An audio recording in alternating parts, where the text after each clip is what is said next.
Good evening, everybody, and welcome to our regular council meeting for Wednesday, February 4th, 2026, our first of this year. So I retired this, but I'll bring it out of retirement. Happy New Year to the folks, because I haven't had to say that yet. But we're happy to be here. We didn't have a meeting in January. We didn't have enough stuff to talk about, so we saved it all up for today. So we're glad you're here. Call this meeting to order and ask council if there's, actually, no, I read this first. I'm rusty. We didn't have a meeting and I already forgot my order of operations. So welcome, everyone. Like the town of Midland recognizes is located on land which is traditional and treaty territory of the Anishinaabe people, now known as the Chippewa Tri-Council, comprised of Beausoleil First Nation, Rama First Nation, and the Georgina Island First Nation. This territory is within Pre-Confederation Treaty 5 and Treaty 16 and included within the Williams Treaties of 1923. Town of Midland recognizes located on land which is traditional territory of the Huron-Wendat and historic homeland to the Métis, and that our town is home to a large and diverse community of Indigenous people. And now I'd like to deliver the following safety message. Should the fire alarm activate, please exit the room in an orderly fashion and proceed through the evacuation assembly area, which is located in the upper parking lot. You may exit through the main glass double doors there, make an immediate left and proceed out the front doors or through the secondary exit, point to the door behind council table right there, or follow us because that's where we're heading. Check the door for heat before opening it, and if it's safe, exit on the second floor, turn right and proceed out the front door in front of you. The washrooms are located on our second floor. The elevator is just outside the main entrance. As Midland has a respectful workplace policy, anyone exhibiting violent or harassing behavior will be asked to leave. Members of the audience are to maintain order and quiet, not to address council except with permission of the chair. All cell phones, pagers, and other electronic devices, just have to remind myself, are to be set to non-audible or turned off. No person shall display signs or placards, applaud participants or debate or engage in conversations, electronic or otherwise, or behave in a way which may disrupt proceedings of council, which I may add has never happened yet in this entire term. So I read this largely just academically every time. For anyone requiring a hearing assist device, please assist the clerk and she will arrange with our IT staff to provide you with that device. Council meetings are recorded via Zoom and are posted on the town's YouTube site. The meetings are also broadcast on Rogers TV Midland Channel 53, one meeting per month, and live streamed via Rogers TV Midland, which can be accessed through the Town of Midland website. Individual recording, broadcasting, or streaming of the meeting by the public or any member is not permitted without express consent of the clerk and all those present. That being said, if I could ask you to join me in a moment of silent reflection, and then we'll get going in the meeting.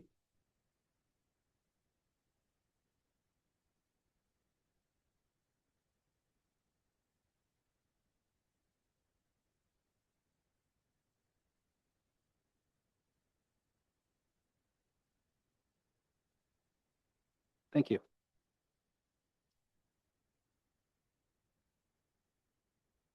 We are at 6.1, which is our open forum. It was an experiment we've decided to run a pilot on, which is almost up. Inviting anyone who would like to address council and ask questions in relation to what's on our agenda to come up to the podium and have at it. And we have our first contender. Thank you, Yvonne. Literally, nobody's used this yet. Oh, did you once? Last year I did. Were you our first one then? Yes. Okay, so second time. Thank you so much.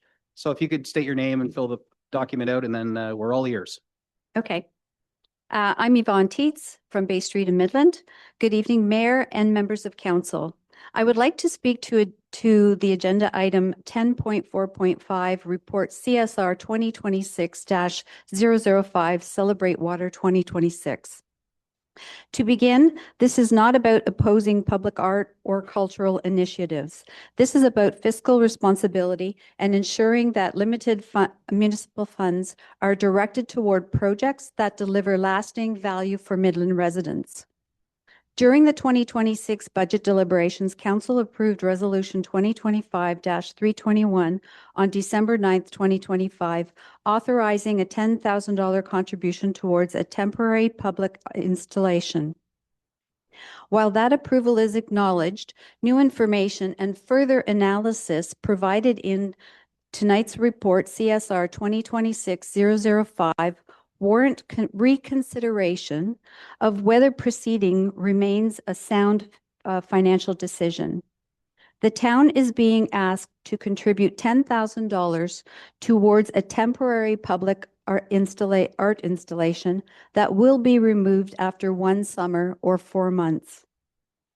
Once the installation is gone, the town retains no physical asset, no infrastructure, and no ongoing benefit. The $10,000 contribution is directed solely to the artist's fees. It does not fund installation, maintenance, safety measures, or community programming. There is also no evidence in the report demonstrating that this expenditure will result in increased tourism, measurable economic benefit, or sustained community use. At the same time, the project requires considerable municipal staff involvement, including the selection, environmental review, safety considerations, permitting coordination, legal agreements, and post-event reporting. These administrative and risk management responsibilities represent real costs to the municipality, yet they are not quantified or accounted for in the staff report, which makes it very difficult for council and the public to understand the true dollar cost of this initiative.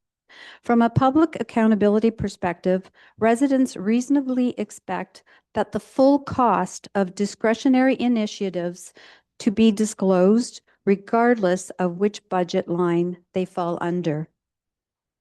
Council's strategic plan emphasizes stabilizing and streamlining service delivery.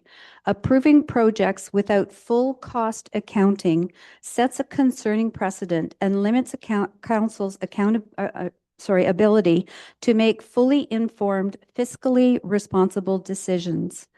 When staff time and operational resources are reasonably accounted for, the town's $10,000 contribution likely represents a total municipal cost closer to $16,000 to $19,000 for a 4-month installation. This is not a rejection of art, nor is it a criticism of council's earlier budget decision. It is a request to pause and reassess based on fuller information now available. Transparency, accountability, and value for money are essential, particularly for non-reoccurring initiatives. Permanent improvements, local cultural investments, or core services would provide a stronger and more lasting return for taxpayers. I respectfully urge Council to reconsider proceeding with the funding allocation until the full municipal cost is clearly identified and weighed against other priorities. Reconsidering this item in light of fuller information reflects sound governance and due diligence, not a reversal of Council's earlier decision, particularly given that the full administrative staffing and risk management costs are not quantified in that report and could effectively double the town's contribution, which is why I respectfully suggest Council consider deferring this item until a complete cost analysis is provided to support informed decision-making.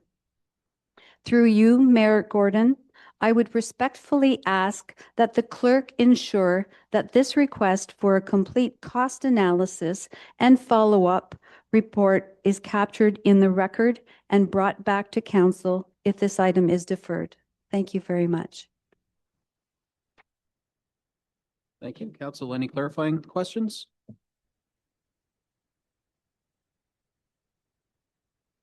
Sure. Nope. To the, yep. Okay, well, we'll have a fulsome discussion on that when that report appears on our regular agenda tonight. Madam Clerk. Thank you, Your Worship. Just a reminder for council that the open forum is an avenue for residents to provide their comments to council. There's no debate, no discussion, and there's no direction given to staff within the open forum. It's just received for information. Roger that. We've received it for information. Thank you very much. And a reminder to folks that follow along, we have this new vehicle as part of our opportunity to address this. Of course, you can talk to us any day of the week, anytime, but this is the formal section. So if people want to use this, we're coming to the end of our pilot for this, and we'll have to evaluate whether it's worth keeping in our procedural policy. So there we are. Anybody else? Going once, going twice. All right, moving on to number 7. which is declarations of conflict of interest. Council, relating to our agenda tonight, are there any members with the conflict of interest they'd like to declare at this time? Seeing none online, okay. If such a thing were to arise tonight during our discussions, just throw your hand up, make the clerk aware, and you know what to do. I have a motion arising from our closed session from earlier today, moved by Councillor East, seconded by Councillor Bald, that the council receives information and confirm the direction provided in the confidential verbal report and update provided by the Chief Administrative Officer at the regular meeting of council closed session held today, February 4th, 2026, with respect to an organizational update. Council, we've had our discussion in camera. All those in favor? Any opposed? Carried.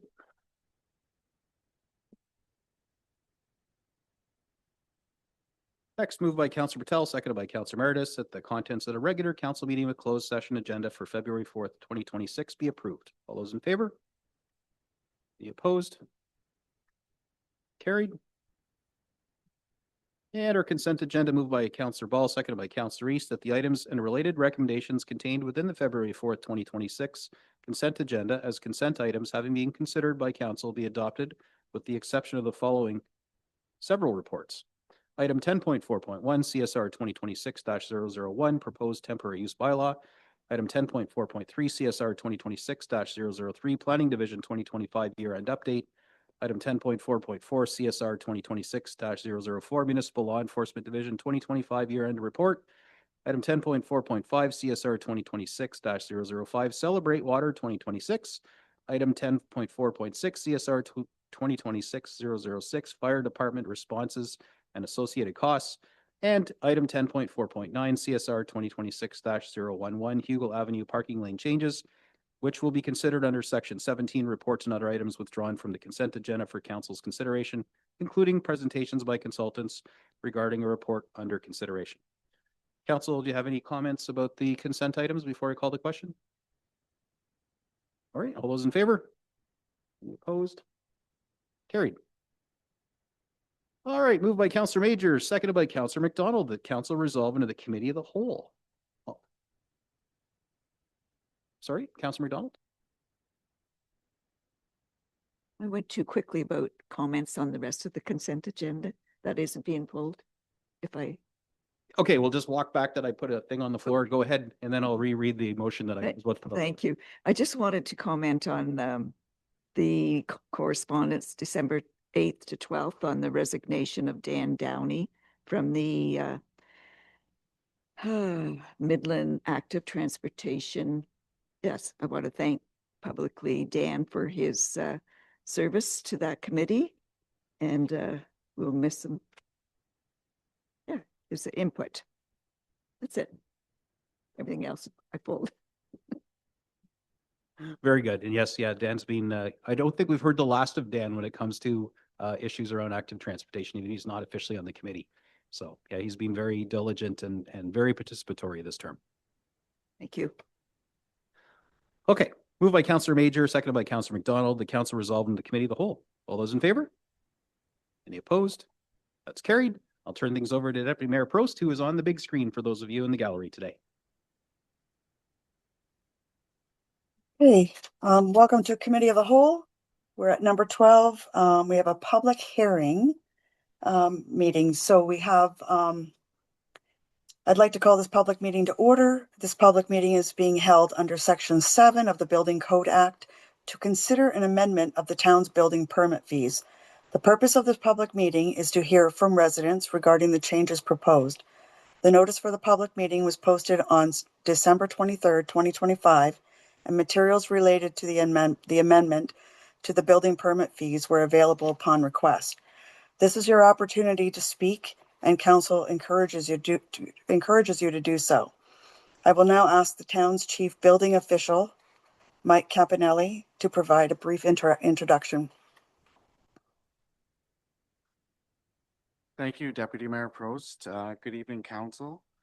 We're having this public meeting to meet our legislative requirement under the Building Code Act. Public meeting must be held before any increase to the building permit fees. As Council may remember, building permit fees were reviewed by Watson and Associates, and the report was presented in June 2023.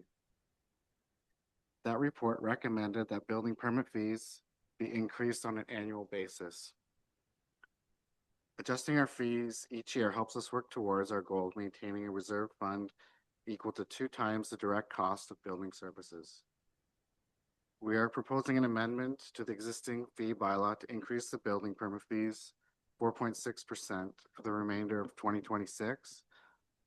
This 4.6% increase reflects the third quarter Statistics Canada non-residential construction cost for Toronto and is consistent with the January 1st increase applied to the town's development charges. If the increase is accepted, the new fees will come into effect on Monday, February 9th. Thank you for your time. Thank you. So I'll now open the meeting to the public for comments. If you wish to make a comment, please step up to the podium and state your name and address for the public record. You will have a maximum of 5 minutes to speak. Is there anybody in the gallery that would like to come up to the podium and speak to this?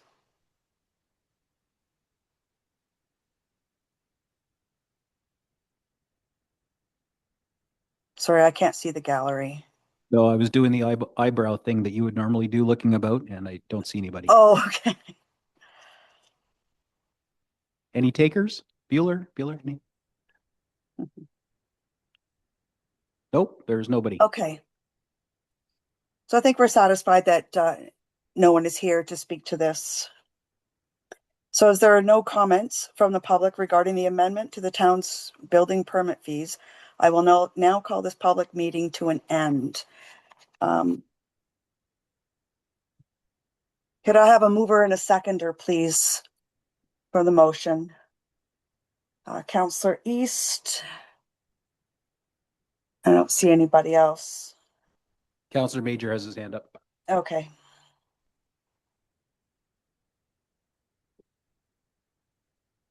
That staff report CSR 2026-008 building permit fees increase dated February 4th, 2026 be received, and that council adopt the new building permit fees as outlined in attachment 1 to the staff report CSR 2026-008.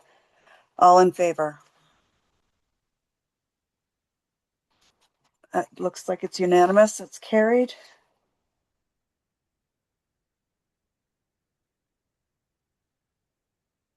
Yeah, I had one opposed. Oh, was there? Yes. Just, Oh, it sorry. wasn't a recorded vote, but just it wasn't unanimous, just for the record. Okay, no, thank you. I'll need your help a little bit. My eyes aren't that good to see everybody. Yeah, no problem. And just for those watching along, this is our procedure policy, allows us to participate remotely, clearly. Deputy Mayor Prost is remote, obviously, and she chairs as part of the meeting. So please bear with us and keep an eye on the screen. So you'll see Deputy Prost is the chair for the lion's share of these meetings. Okay, and I don't make a habit of this. It's unavoidable tonight. Okay, so we're on to number 13, presentations. We have none. 14, Integrity Commissioner Recommendation Report. We have none. 15, Deputations Petitions. That's 15.1. We have Georgian Bay General Hospital update on GBGH initiatives. Nicole Crafts, CEO, GBGH Foundation, and Matt Lawson, President and CEO, GBGH, to provide a verbal update and PowerPoint presentation to Council regarding the initiatives of the Georgian Bay General Hospital. Please step up to the podium.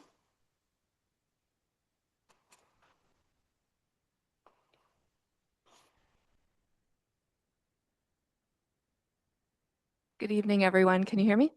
Yeah? Yeah. My name is Nicole Krafchuk. I am the CEO of GBGH Foundation, and with me this evening is Matt Lawson, the President and CEO of Georgian Bay General Hospital. Thank you, Mayor and Council, for having us here this evening. On September the 29th, the Georgian Bay General Hospital Foundation publicly launched a capital campaign called We See You Inside and Out. It's a bold goal to raise $20 million to invest in priority medical equipment and expand an acute mental health wing at Georgian Bay General Hospital. And our goal tonight is to share with you the campaign vision and provide you with some context about why We See You Inside and Out is critical and important for our community. On the next slide, you will see how much you have generously contributed to Georgian Bay General Hospital. Over $541,000 has been provided to us over the last 21 years, and we just want to say thank you for that continued generous, loyal support. You have touched areas like the emergency department, the diagnostic imaging department. You have helped support inpatient unit development, as well as equipment and technology throughout the hospital. So thank you very much for that. And I'm going to turn over to Matt for all things hospital, and then I'll bookend it with a little bit more from the foundation. Thanks, Nicole. So on the next slide, you'll see a little bit about GBGH and the numbers in terms of what we see in a year. So last year we had just nearly 200 births. We operate about 113 beds. I'll say on a good day, that would be a lovely number for us to operate, but we are consistently over capacity.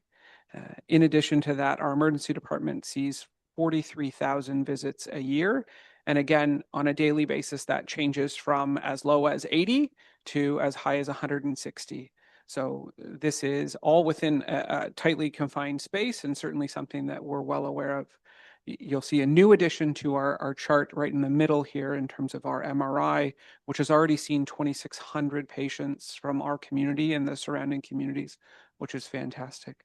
So if we go to the next slide, we've broken down the visits just by community. You can see that Midland, you are still winning in terms of your contributions to sending individuals to our emergency department at 14,000 visits to the emergency department. And again, I mentioned 43,000. There are also 5,000 individuals coming from their home address being not in the local community. So these are often people visiting our lovely area of the province. If we go to the next slide, we've recently engaged with a firm that looks at the projections for our master plan for the next 10, 15, 20 years. And one of the things that they look at is just around those that would be predisposed to having to attend to a hospital. And there are certain things that would contribute to that. So income level, the lower your income level, the more likely you're going to require a visit to the hospital. Your age, I know that's shocking, as well as education, rurality, and recent immigration status. What we know about the communities that we serve is that we have a very high number of what we would put at the top end of that in terms of hospital needs. So our communities represent about 73% of the population are in that high group where they would have higher needs than the provincial average, which is closer to 16%. So what that means is despite our population being about 57,000, the needs of those 57,000 are much higher. A large driver of this is the age of our population. As you get older, the needs for hospital care continue to increase. So this is something that we have to take into account as we're planning for the future. So if we continue to the next slide, the individuals have also taken the pleasure of mapping out what our population growth would look like in terms of the impact.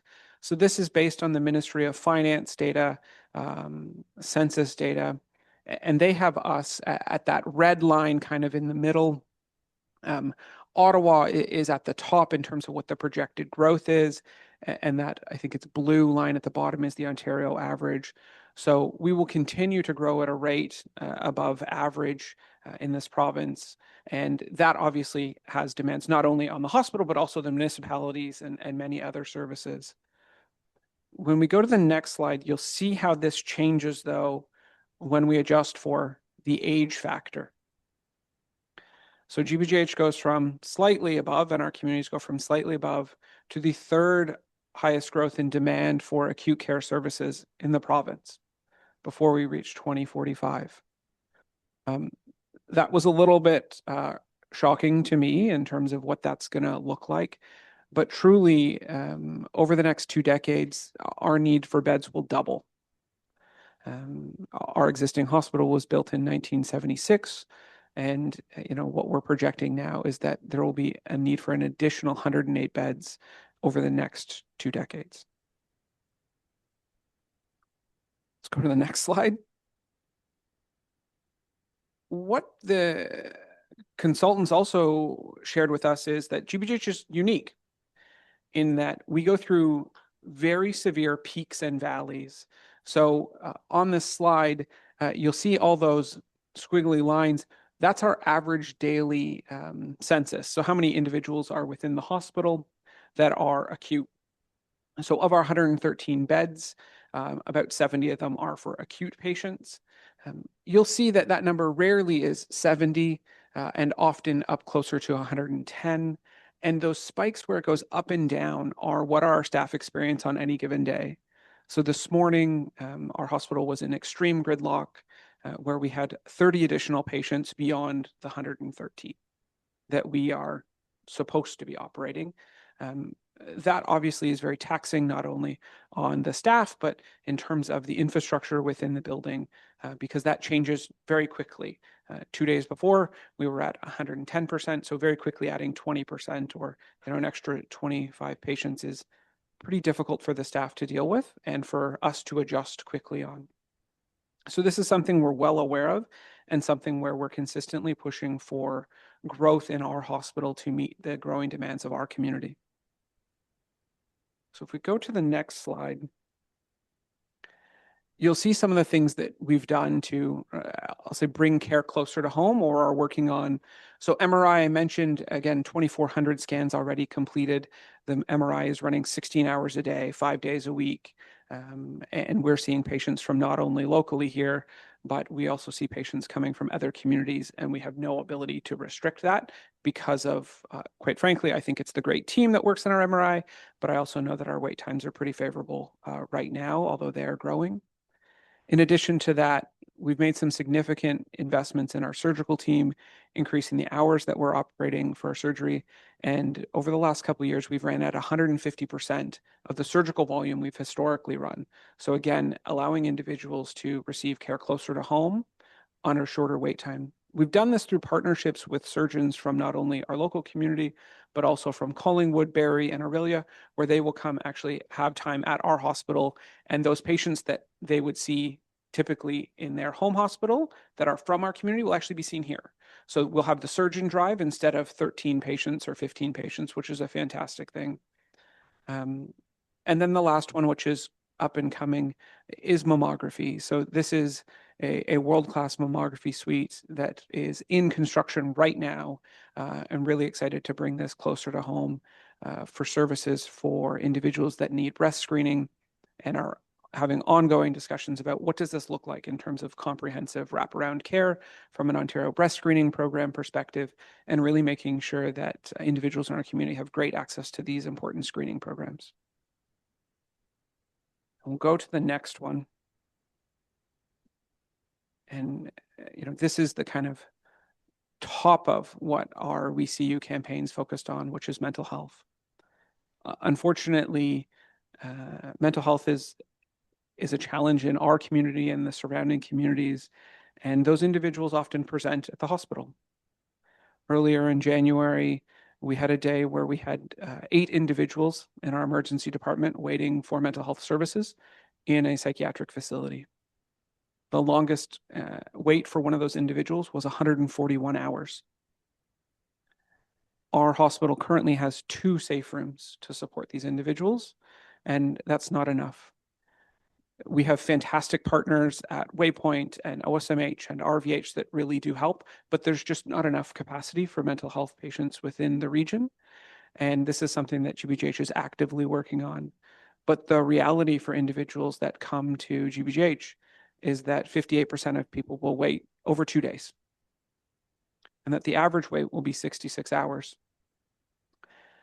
This is something that we're actively working with the provincial government on in terms of bringing this care to our community to allow us to support individuals. And it includes a total of 24 beds, 16 of which would be adult, 8 would be geriatric mental health, which is geared more towards our elderly population that we continue to see growing.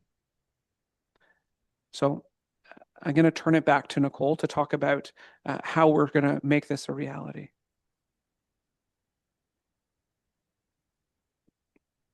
I'm shorter than you, Matt, sorry. So the We See You campaign, as Matt said, Inside and Out, is about us seeing patients for themselves in body, mind, and spirit, making sure that we see our staff and the community sees our staff for the care that they deliver. It's very important. This campaign is addressing the most urgent needs at our hospital. It's helping to raise funds for that 40,000 square foot expansion that Matt was talking about with those 24 acute beds. And it's going to focus on diagnostic imaging equipment to support services like mammography at the hospital. And we're going to continue to focus on renovations for our lab and our pharmacy to ensure compliance and patient flow. And last but not least, we're going to continue to invest in equipment and technology across the hospital. We work with the hospital leadership every year to determine what that ongoing capital list will be. And the foundation commits about 2 to 3 million just in capital equipment each year. So a hefty investment. So this campaign is helping us position GBGH for the future, for growth, for innovation, and for excellence in care today and into the future. Sorry, next slide, I should have said. Pardon me. And then the next slide. And of course, the success of the campaign is not just about the dollars raised. It's about transforming the patient experience, ensuring that no one is left in crisis waiting, and making sure that our teams have the right tools in the right spaces. It's about ending those wait times of 100+ hours for patients in mental health crisis. And it's about providing our community with state-of-the-art tools for diagnosis. It's also about meeting and exceeding safety standards. And within that aging building, there is no room for expansion, as you can imagine, from that 1976 development of the hospital. And it's also building capacity for North Simcoe as we are preparing for the growth of our population and making sure that we have care close to home. Next slide, please. But on the horizon, there is going to be a new hospital, as Matt talked about. In terms of our growth projections, we know that this is something that this community needs and deserves. This will require 100+ local share when it comes to a capital campaign with this state-of-the-art facility and to meet the needs of our growing community. So even though it's on the horizon, a campaign of this size is going to require creativity and strategy in order to ensure that we can move forward for excellent healthcare delivery in North Simcoe. And next slide. So thank you for having us tonight, both Matt and I. We're always happy to answer any questions that you may have. And as always, we're grateful for your support and your dedication to helping support the hospital and our community. Thank you. Thank you very much, both of you, for the update. I think it's very important to keep us informed, not just us, but the community, because they're watching or they're going to read about it. So it's fabulous. So I'd like to open the floor to any counselors who might have any questions or comments.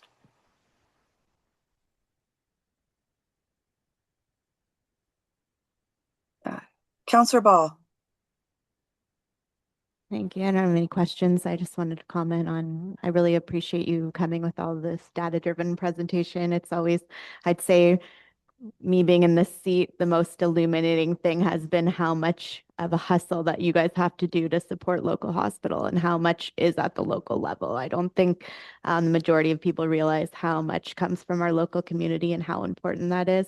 And I always appreciate hearing how much creativity you have to keep flowing in to get those investments and to keep the hospital running. So I just want to say thank you for coming and giving us an update. And I always do appreciate hearing about it.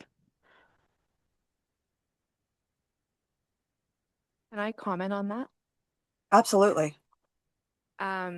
Just for this community to know and for mayor and council, we are very close to raising our $20 million goal, and we just launched last April of 2025. So that's cash and pledge. So you can know that this community is incredibly generous and has full support behind the hospital. So stay tuned for our stretch goal with what more we can do. That's fantastic. Is that your hand up, Councillor Meredith? your pencil. Thank you, Deputy Mayor Prost, and thank you for the presentation, Matt and Nicole. And my one question was going to be where were you at your $20 million goal, and you're right there. So that's excellent, and it just goes to show I went to the We See You campaign, one of your I'm not sure if it was the first launch or it was the launch, and very powerful video that was presented there, and I'm kind of disappointed you didn't play it for us here. I would have loved to see it. I've already seen it, so I know what it's all about, but very powerful. I mean, your team has done an excellent work through you guiding them in the right direction to I think your goal, obviously, of the 20 million, and I think your next goal is 25, the stretch goal. But I think you're going to blow the 25 out of the water. Just the leadership that this campaign has is top drawer. So keep up the great work, both of you, and I'm excited to see this new state of the art hospital come to fruition, and we'll get there. Thank you. Okay, I can't see everybody. So is there anybody else who has their hand up? Councilor McDonald. Thank you, Deputy Mayor Prost and Mayor Gordon. And thank you for the presentation. I remember when we moved from St. Andrews up to that hospital, and it was quite a exciting time because it was a state-of-the-art building then, and how time flies. And what you're proposing is almost mind-boggling for me, but I'm so glad to see it happening because you've obviously proven the need. So thank you for your hard work, and thank you to the community for their generosity. I just want to make one comment a little off the topic. Is the next presentation is from Hope Housing and Health Symposium, and I hope you can stay and listen to it.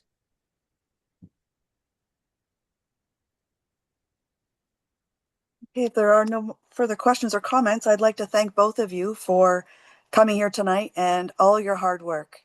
What's so funny? I should have put my virtual hand up. I always had, they already know.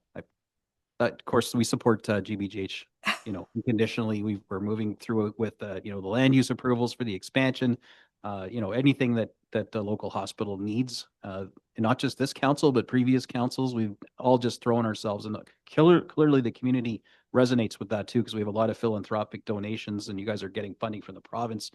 But the big ask, we're not talking about tonight, and that's the new hospital. And there's some staggering amounts of money that our communities in the catchment area are going to need to chip in to make this a reality. So this is a win. The MRI is a win. It's incredible.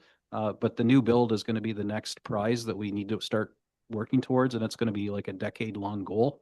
So, I can't imagine anybody sitting in this horseshoe or anyone in our municipality not supporting our local hospital. So for those of you that may be on the fence or considering a bequest or something like that, reach out to the foundation, make those arrangements, because you can't take it with you when you're gone. And you can certainly do a lot of good for others in the community. And so I do encourage people to stay connected, because the need clearly outweighs our capacity when you look at what our income and earnings are of households in our municipality, but somehow we have to find a way. So a shout out and a thank you to all of your staff, your senior leadership team, and all the frontline workers that just kill themselves day after day to try and manage those surges and the outbreaks that we're always seeing the press releases about. COVID hasn't gone away. The flu is a reality. Measles is back. It's insane, but people, you just can't make them believe in science sometimes. And we just have to deal with it. And somehow your team just keeps absorbing, taking those body blows and managing it. So you always have my support unconditionally, but right on. And thanks for keeping us up to date. Thank you. Before we move to the next deputation, I just wanted to point out that I am an employee of GBGH. I feel that I could take part in this tonight. It's for information only. There was no ask, and I didn't participate in any vote. Okay, so moving on, we have 15.2, Hope Housing and Health Symposium, 2025 event update. We have, is it Amelin? Sorry, I'm not hearing. Amy Lynn. Sorry? It's Amy Lynn. Okay. All right. Well, and Joe Duresh, engagement specialist, NSOHT, to provide a PowerPoint presentation to council regarding the 2025 Hope Housing and Health Symposium.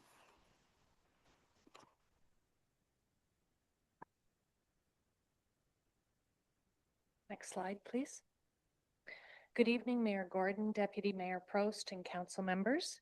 My name is Joe Duresh, and this is Amy Lynn Sharp, and we're here representing our Community Services Community of Practice.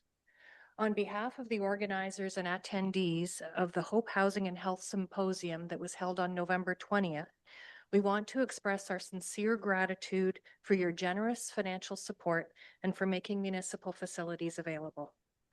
The purpose of this deputation is to underline the importance of these events in fostering purposeful discussions. We want to sharpen the understanding of the consequences of poverty in Midland, and we would like to share potential next steps. Let me tell you a little bit about our community of practice.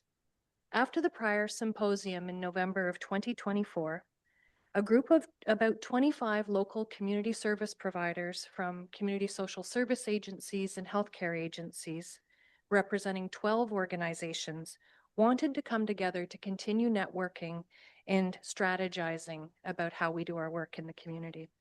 We were meeting about every few months, and by late spring 2025, as we began to think about where we would be focusing our efforts, we quickly turned to ensuring that there would be a third Hope Housing and Health Symposium. Thank you for trusting us to form an organizing committee, and especially to Councillors McDonald and Ball, whose wise guidance and trusted positive relationships with town staff enabled such a successful event. Next slide, please. The theme of this year was From Awareness to Action, and the day had two distinct sections. In the afternoon, we had a professionally facilitated working session for close to 90 people, representing 30 organizations and persons with lived experience. In the evening, there was an information panel for the public with a Q&A. Many of you attended. Your presence and your investment made it possible for us to gather, share insights, and to begin to build a roadmap for coordinated action. Next slide, please. So poverty is on a continuum. At one end lies extreme poverty, deep poverty. And just for our Midland context, about 17% of our households earn less than $30,000 per year after tax. At the other end lies economic stability. The income is secure, they have secure housing, their savings, they have the ability to fully participate in community life. Only about 22% of Midland households earn more than $100,000 per year after tax. That leaves the rest of Midland, about 60% of our households, in between, within those states of precarious stability and near poverty. I was thinking about continuums. The middle point is often considered neutral. When we're talking about poverty, that middle point isn't very neutral. People are struggling to cover rent. They have limited savings. Certainly, an emergency situation, they don't have the funds to fall back on. Next slide, please. Before I jump into more of the detail, I just need to acknowledge first a little bit of a typo under the female lone parent household.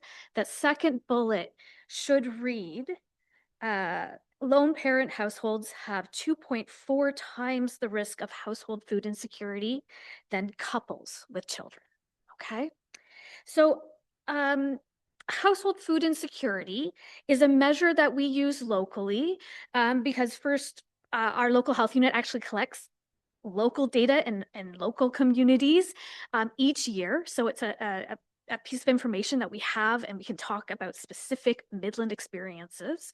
Also, it's something that is related to a lack of income. And so it is an equivalent to material deprivation. So we're looking at it from that perspective. And what we know is that household food insecurity does not affect all households equally. There are certain socio-demographic groups that are much more likely to be at risk of household food insecurity. You might also hear me refer to that as HFI.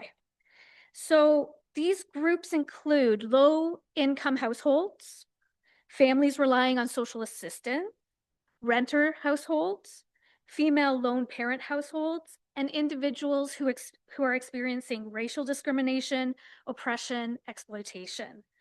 Belonging to more than one of these at-risk groups increases that individual or household risk. Many Midland residents, as you can see on the screen with the Midland data, belong to those vulnerable groups. They are the 17% of Midland households living in low income after tax.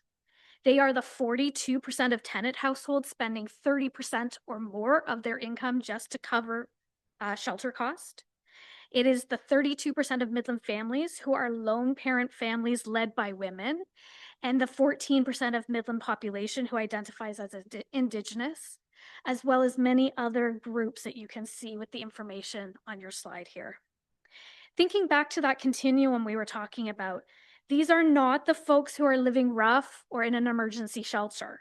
They are the folks that we see every day shoveling the snow, walking their kids to school, buying groceries, perhaps even some sitting in this room tonight. I know of single mothers on social assistance who are renting a home with their children who choose to go without supper some evenings so that their kids can have breakfast in the morning. Recently, a Midland senior asked me for help to access a food bank. I admit I was actually surprised myself at this request. This individual is educated, they held a good job, they helped their children go to post-secondary school, but now he's on a fixed income in retirement.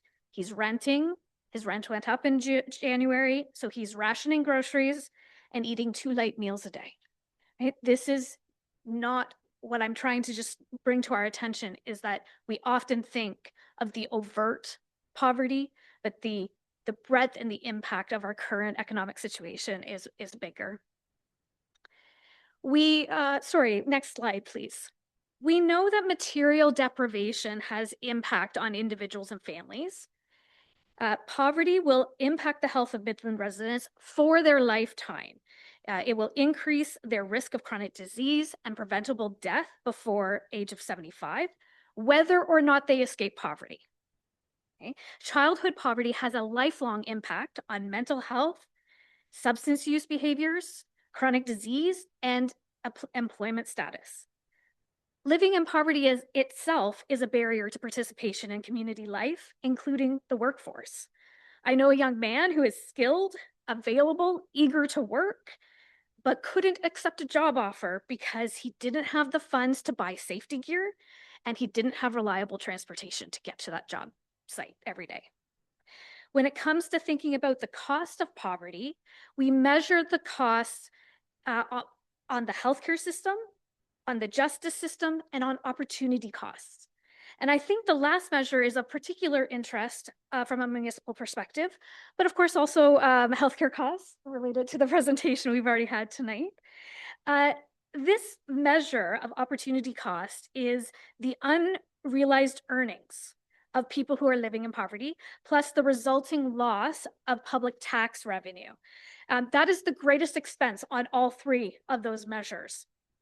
So poverty is not only impacting our residents, it is depriving our municipal and provincial economies. The flip side of this is to understand that preventing poverty and helping people build economic and social stability will benefit our town, the province, and individuals and families. Next slide, please. At the symposium, I used an analogy of a river to describe what poverty looks like on the continuum. Using upstream and downstream language can also help us make sense of what needs to be done and who should be doing it. The reality is that many of the things that need to change, especially those big upstream systemic changes, they are the responsibility of the province and of the federal governments. Locally, we can still explore when and how to engage in meaningful action to address the local social determinants of health. We can set those municipal policies to prevent injury and illness. We can develop our town infrastructure so that it's a healthy place to live, play, work, and learn. And we can collaborate to offer sustainable support to people so they can move from crisis to stability. And your commitment to this third Hope Housing and Health Symposium gave us space and time to start exploring those conversations. We wanted to look at what responsible and sustainable local approaches could look like. The symposium confirmed what our community of practice members know and what they see on the front line every day. Next slide, please. Solutions exist, but the system struggles with fragmented coordination and predictable gaps. The facilitated afternoon session helped bring together and organize many of the ideas, concerns, and suggestions that have been raised throughout the Hope Housing and Health events. The facilitator, Sean Bishop, prepared a professional summary that has been shared. This document, either in full or in part, could help guide coordinated action on the midstream strategies and also support discussions about more upstream solutions. It is important to note, though, that the report is still in draft. The recommendations are hypothetical and would need further development by key stakeholders. Any future actions would also need to follow an endorsed plan. They would need to align with new and existing initiatives at the municipal, regional, provincial, and federal levels. They would also rely on a shared commitment of resources. Of course, input from local subject matter experts who are passionate about the work they do would also be essential. Next slide. Good news. An outcome of this year's event is that our community of practice has grown from 25 to 59 members who attend our meetings with the endorsement of their organizations. And we now have grown the number of organizations to 26. These agencies are working every day with residents facing food insecurity and housing insecurity, homelessness and health challenges. The time is right to dig in and to build a concrete plan tailored to our community. So thank you for the opportunity tonight. Oh, we'll have the next slide, please. Thank you for the opportunity to present tonight about the 2025 Hope Housing and Health Symposium. This year, the symposium looked to other communities for examples of action and progress, and then we were starting to envision what might we be able to do next. The community of practice will be looking for those midstream solutions for the people who are already experiencing poverty. And we'll be seeking opportunities to build up the system enough to prevent others from falling into poverty. We hope to return to this chamber again soon, perhaps with a proposal for next steps and meaningful action in Midland and maybe even the surrounding area. And we look forward to continuing the collaboration with the Midland Council. Thank you for your efforts to improve life in this town. And as one of our beautiful murals reminds us, from above, we're all connected. Thank you. Thank you very much for that presentation. I'd like to open the floor to council if you have any comments or questions. We can just stay on the other page if you want. Councillor East. Thank you, through your worship. It was a great presentation. Thank you very much. So I attended the evening one, and I've heard repeated expressions about affordable housing. So the Georgian Bay Native Friendship Center approached us about building affordable housing in the near future.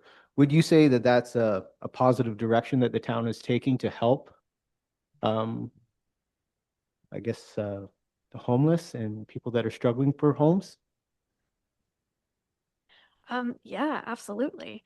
I think that the conversation that night was revolving around housing in particular, because we know that there is a crisis right now. We know that there is a lack of affordable and safe housing for individuals across that continuum, right? And so the fact that you're working with a community partner, that's something I think Midland is doing well, and that can continue to build on those skills and those relationships over time too.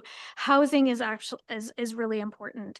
And I think the other piece of it is the relationships with community organizations and partnerships, but then also you and your relationship with our upper tier municipality, our Simcoe County, those conversations and what that looks like, and how then those relationships at the local level, you know, feed you information to take to that level to advocate for our community. Those are all really important pieces that you as our municipal council hold. Go ahead, Councillor East. Thank you. So just as a follow-up, I know that, when I ran for politics, I learned real quick that Midland doesn't build houses, but we manage land. So in respect to companies like Huronia Transition Homes that are looking to build more units and, to, follow back up with the Native Friendship Center, what would our community look like if the town really invested in affordable housing? And how would it affect our community if we proceeded to entertain the ideas of building affordable housing for our community? Thank you for the question, and indeed, a really great question. What would it look like if certain organizations achieved or received their ask of various funders and various assistants? What would it look like if we started talking to each other more so that we could partner in our asks? And Amy and I are representing a very grassroots, a very informal group of organizations and folks that are coming together.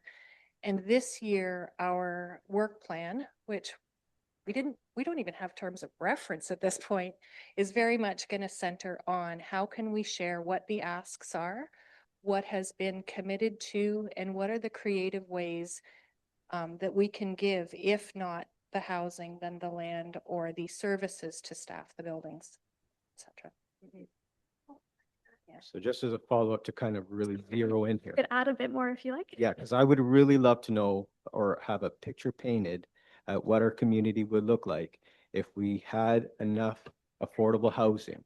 What would our community look like? The streets? What would the parks look like? What would our community look like if our community understood the value on building or supporting affordable housing builds? What would it look like in our town?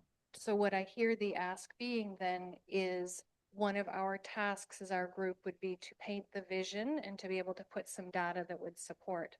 I know that in conversation, we talked about what would the cohort look like right now if a massive investment from all levels was put in to eliminate poverty, and those babies being born today had 10 to 15 years of full support and no risk.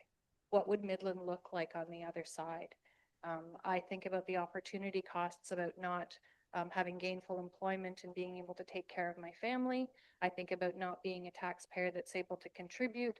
I think when poverty requires that we access healthcare services more. And then I think about charitable and philanthropy. We had a fantastic presentation from the hospital about what it really takes to run a hospital and take care of a community. They're relying on the 20% of the population who can afford to donate. So I really think that if you are asking for the vision, then that would be on our terms of reference as we develop them in our work plan, to say we got to paint the picture and we got to make it compelling and give some very reasonable and achievable actions that can be done that are easy yeses from all parties. I think you're also asking for a bit of a vision that we can latch onto. So the community of practice has a bit of a vision that we're still exploring for what that means and how we would engage in the community.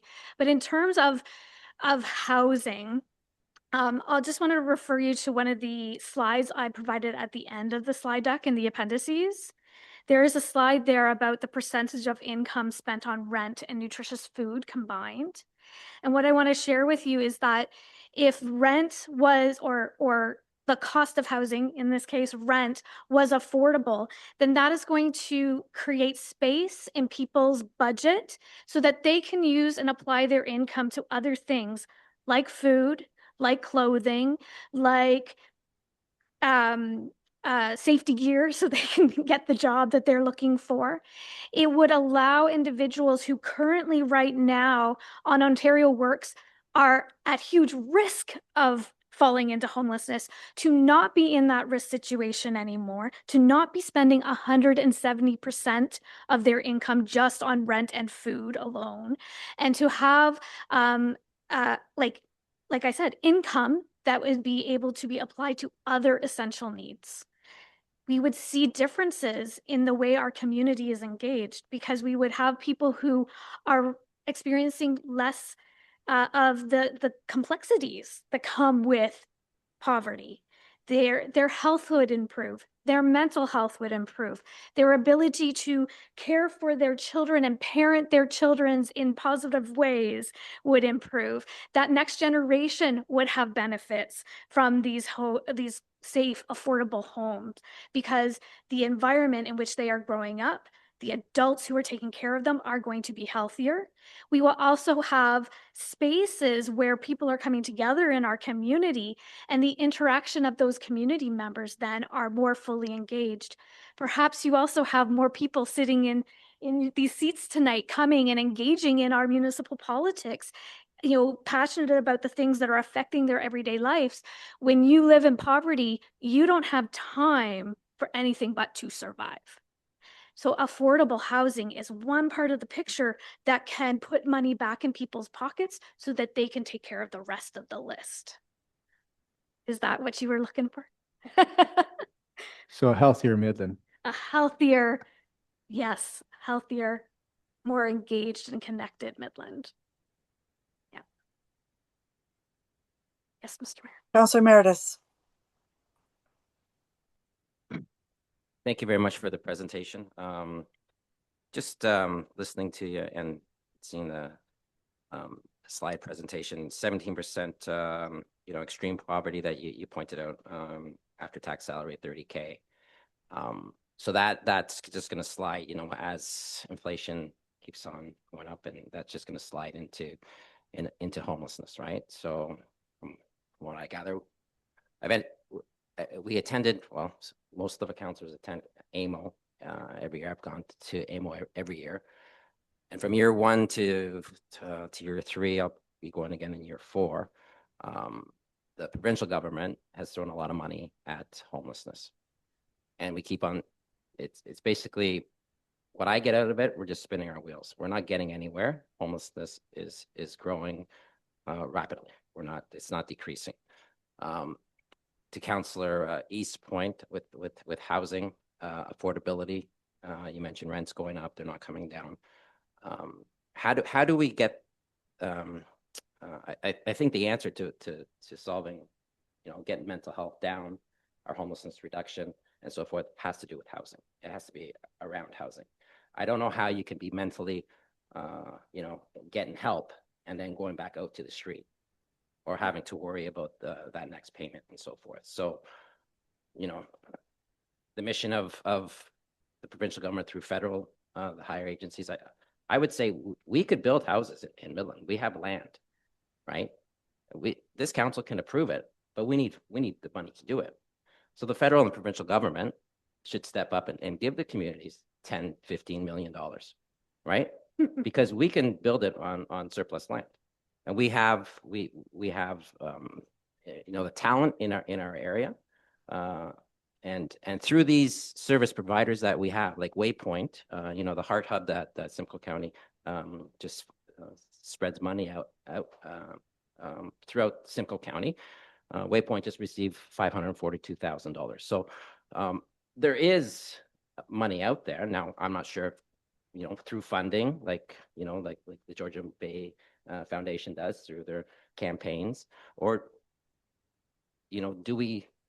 I would like to see the provincial federal government throw us a whack of cash, because right now the money they're spending on homelessness reduction is not working, and we're throwing a lot of money at it, And this is what I get out of AMO, is we're just spinning our wheels.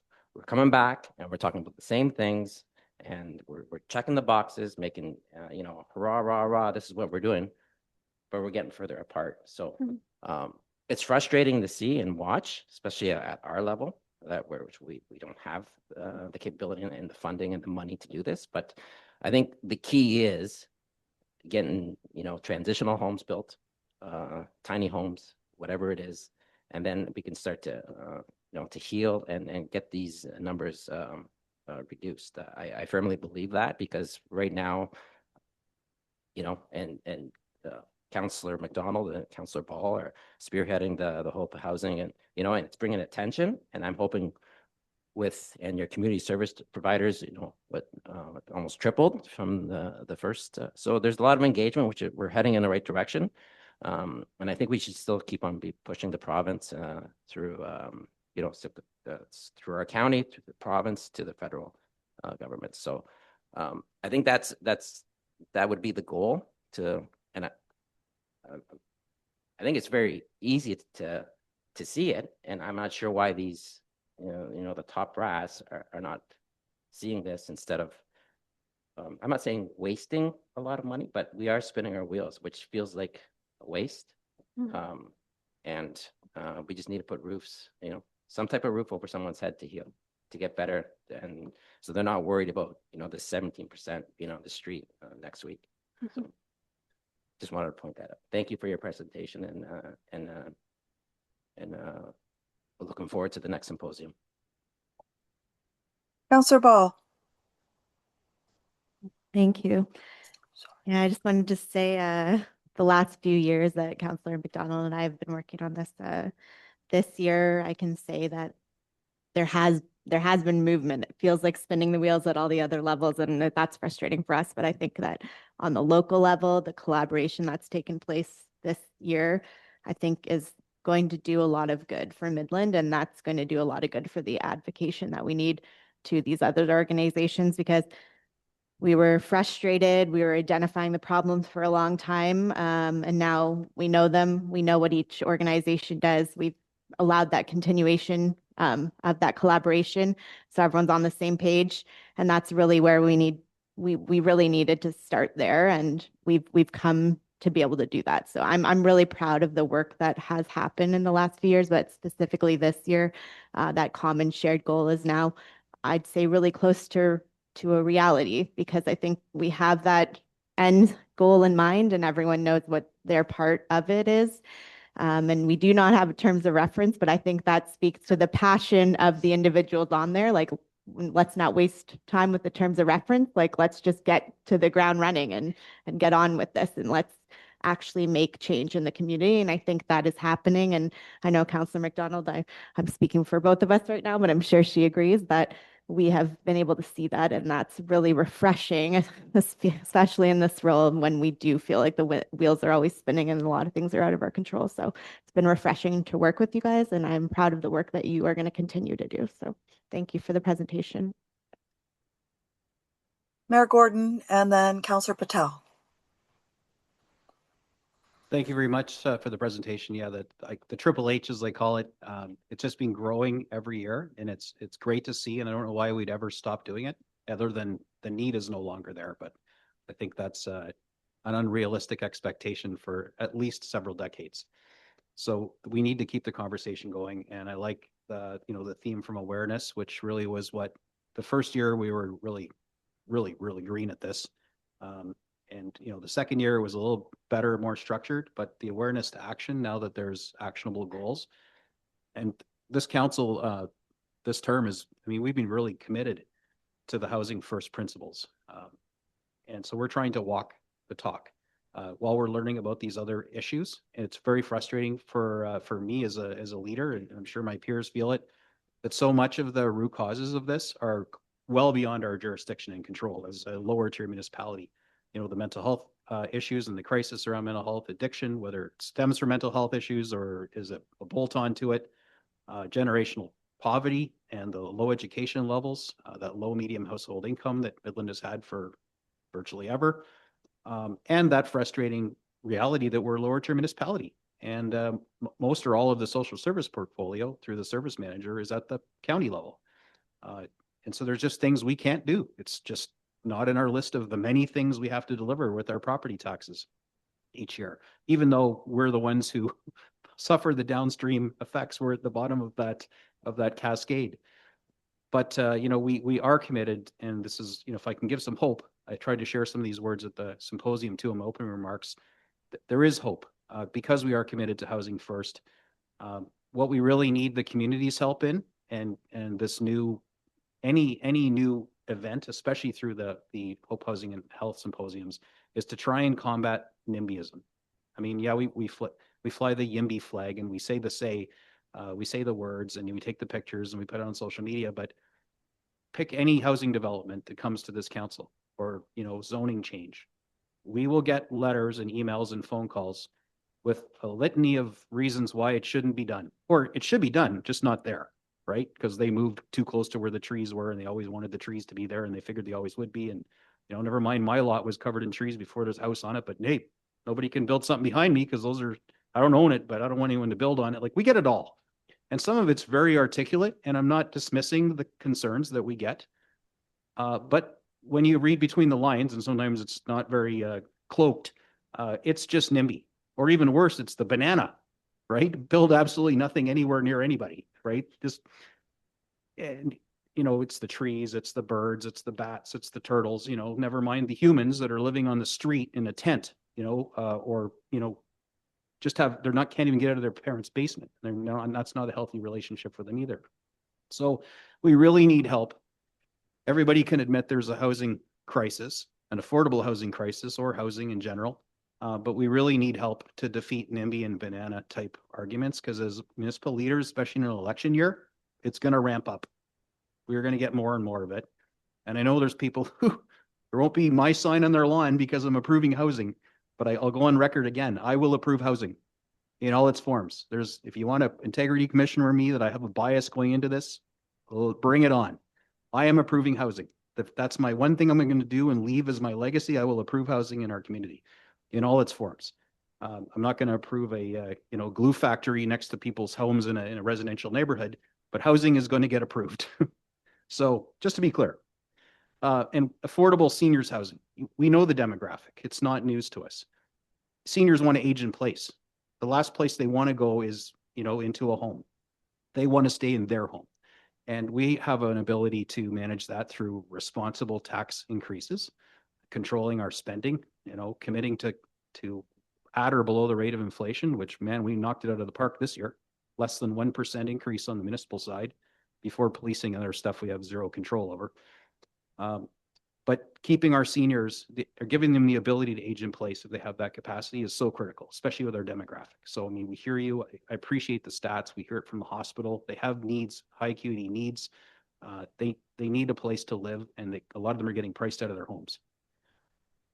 And transitional housing, one of our peers already spoke to it. Supporting transitional housing when the applications come in. We need to do that, and we are doing that right now with Shelter Now. I think the ask may have pivoted away from municipal land, so they may have actually found other land. I'm hoping that it's going to work out for them. If not, they can pivot back to us, because again, this guy anyway is approving housing. So we have the public-private partnerships that this council is engaged in, where we have for-profit commercial developers that are donating lots in their build to Habitat for Humanity, and they're actually going to build those homes for Habitat. And Habitat's pivoting to a rental model now. So it's not even just giving the home to people. This has all been happening in the past 3 years, and we hope to knock it over the finish line. The minister got back to me on our MZO, and we're hoping to have that back sometime in the next 2 or 3 months. And that will unlock that housing development that includes, I think there's 10 lots for Habitat, as well as a whole slew of rentals. Another thing we're desperately in need of is rentals. So my theme here is it's right in the name, right? Hope, we got that. Housing, it's coming. Hold my beer, because we're approving housing. The health part is a little beyond us. You know, we support our hospital. We rely on our health unit. We rely on our Simcoe Family Healthcare team and all the frontline, the care, the circle of care that goes around people. That's really out of our wheelhouse. But we need to know about it and the community needs to know about it. And of course, lastly, land donations to support all of the above efforts. If we have land that we can donate to the cause to enable that housing to be built, then again, this council is being amazing in supporting that. But we can't get shovels in the ground. That's where we approve, and that's where we have to then hope. That's where the hope kicks in for us too. The economy turns around and the houses actually get built. So there's still the provincial incentives for affordable housing. You know, we're happy about those. But for those of you who followed, you know, part of our submission to the provincial budget, is it's all well and good to forgive these things, but unless they're going to pay us back, the rest of the ratepayers are on the hook. And as we see, they're struggling to survive themselves. And as generous it is to use their money to forgive development charges for, you know, affordable housing, that money has to get made up from somewhere else. And that's on the backs of the people who are maybe one paycheck away from losing their own homes. So we still don't have an answer from the province on, you know, they promised, hey, we're going to make you whole. Never seen an email where I can send an invoice yet. And so we're struggling with that too. And our council knows this. It's very frustrating for us. And of course, we're supporting commercial growth with new industry coming to town and job fairs and good paying jobs. Some of them are skilled, some of them are no skill. You'll learn on the job. So we are doing everything that's within our jurisdiction. And, you know, it's awkward for us when we're presented with clear deliverable objectives that the community needs that aren't in our jurisdiction. What do we do? Sort from saying, hey, go talk to the county or go talk to Premier Ford. It's very, very frustrating because we're living at the street level with the impacts of chronic underfunding, both federally and provincially, for decades. So at this presentation, and I'm super looking forward to, I got a sneak peek of the draft. I'm looking forward to seeing that come as it gets fleshed out and then figuring out, and I know you're going to do this work, what parts are actionable and deliverable by the lower tier municipality? What part do you need Deputy Mayor Prost and I to go and lobby like heck at the county level? And also part of my role is to lobby at the provincial level and federally, and I have no fear of doing that. So make sure that they connect the dots and the actionables to which level of government. That's a lot easier for us because to Councillor Meredith's point, you know, we have the desire, but not the funds to deliver on things that aren't in our wheelhouse. So help us out by making a clear delineation of where those belong, and that makes it a whole lot easier for us to deliver. So sorry to be long-winded. Sometimes I am. Most of the time I am, but I do appreciate this presentation, and I just wanted to share that we hear you, we see you, and we are doing everything we can within our limited scope to, you know, knock it out of the park and really live the housing first principles in our municipality. Mr. Mayor, I also want to just say that the focus that this council does have on housing, it is very clear, and the way that you've supported us to have those conversations through the symposium and other ways, it is very encouraging. Excuse me. I also want to encourage you that even as a lower tier municipality, you do impact your community's health, right? The policies that you have in place are like our parks, our subsidized transit system, our the way that we network the connections, the walkable active, we talked about Dan earlier, active transportation network, the way that we're building in safety into, for example, Hugo Avenue with the bike lanes, things like those conversations impact the health of your residents. And so that is work that you are doing, and that is work that we can support too, because if we have healthy people who can work good paying jobs, who have safe, affordable housing, who have the income to go and participate in our downtown businesses and purchase things, right? That is how we build a healthy, sustainable community. But I just want to encourage you to not dismiss the power that the municipal lower tier government has in terms of your health and well-being policies, accessibility, active transportation, safety, all those pieces make huge differences in making healthy choices for Midlanders. Like easy for Midlanders to make healthy choices is what I'm trying to say. And that makes huge differences in health. So don't sell yourself short in terms of your power that way. Very, very well said. And I was thinking too linearly because, looking at Matt from the hospital, you're absolutely right. And our investment into our parks and recreation, low barrier, things like our splash pad that's opening this summer. It's a poverty reduction, low barrier. We don't have high fees to access our rec center. We have all these beautiful trails that we maintain. Arguably, some of them can't be done in the winter easily. And we're hoping to have some new stuff like outdoor skating next. You get to hear it first here, outdoor skating rink next year. As many low barrier things as we can offer to our community. And you're right. Those are absolutely health related. And our decisions around bike lanes and all the active transportation work. I totally get it. But for tonight, I was having a gap and the link was broken. So thank you for reestablishing it. And you're right. So I guess we are hitting all three: hope, housing, and health. So thank you for reminding me of that. Councillor Patel, did you have something? Thank you, Deputy Mayor Prost.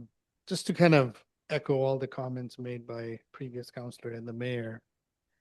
It's one small step for, mankind, and I guess a huge leap for humanity, I guess, something like that anyways.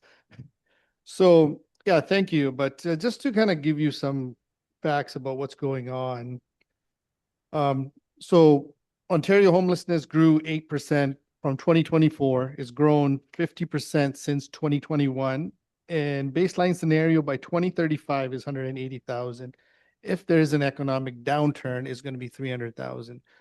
So the upper tier governments, they're not doing their jobs. They're just kind of sprinkling a little bit money here and there, and hopefully the problem goes away, or hopefully the people who are raising issue about the problem, just to get them to stay quiet for a few months. That's what they're basically doing, just sprinkling a little bit money around. For a small town municipality, like as the mayor said, Councillor East, Councillor Meredith, we've been approving housing for lower income. But beyond that, in terms of town of Midland investing money of the taxpayers to build affordable housing, it would be a great ask, which would cost millions and millions of dollars. So what I'm saying is we have to stay in our lane and do the best job we can possibly do in terms of reducing homelessness the most economic way. Thank you.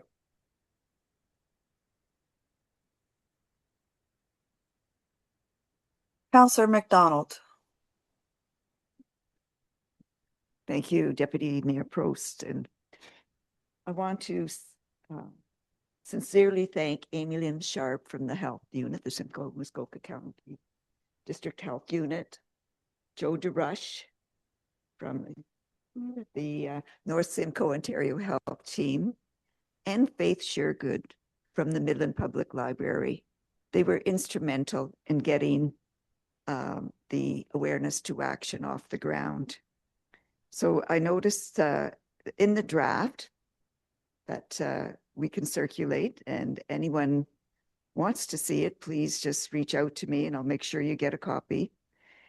It's gone from awareness to action to let's keep talking Midland.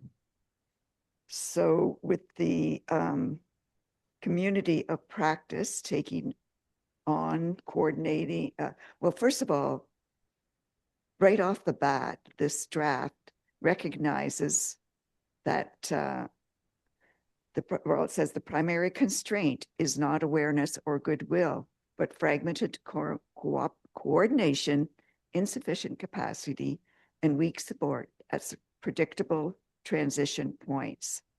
So then there's the if we and then and leading to.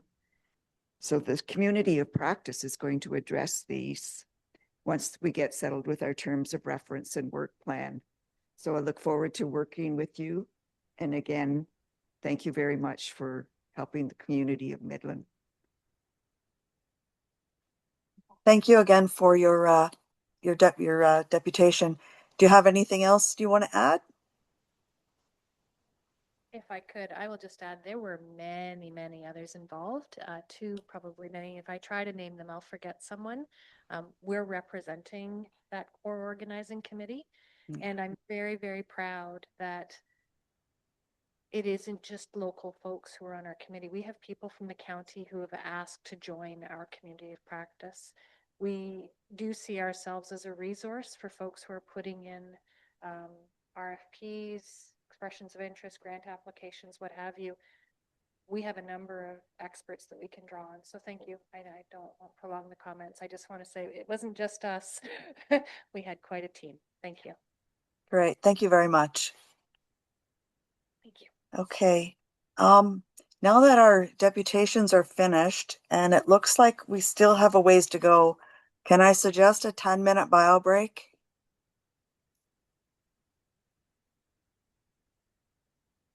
Nobody's answering.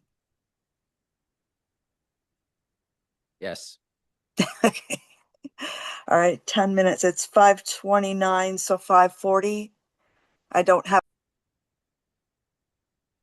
Very well, welcome back. We're going to continue. 16, committee and local board delegation or memo. We have none. 17, reports and other items withdrawn from consent agenda for council's consideration includes presentations by consultants regarding a report under consideration. So we've got 17.1 CSR 2026-001, proposed temporary use bylaw to zoning bylaw.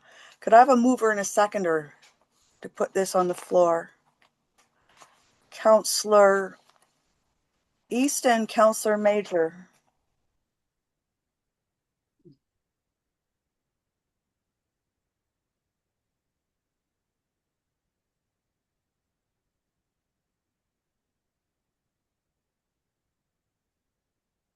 Sorry, just give me 1 second.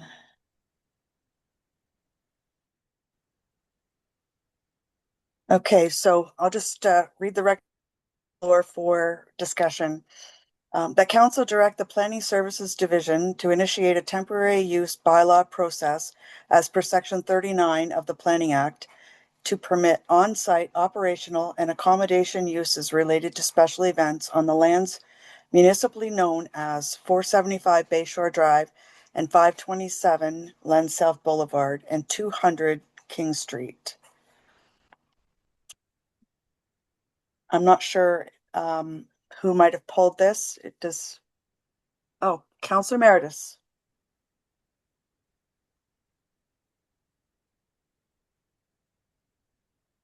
Thank you, Deputy Prost. You missed the first section of the motion, so perhaps you could just read the section that says about staff report being received, please. Oh, okay. That staff report CSR 2026-001 proposed temporary use to zoning bylaw dated February 4th, 2026 be received, and I can do it again, or is it okay? That's That fine. council, Thank you. that's okay. Okay. Yep. Okay. Do we start again with Councillor Meredith? Thank you, Deputy Mayor Prost.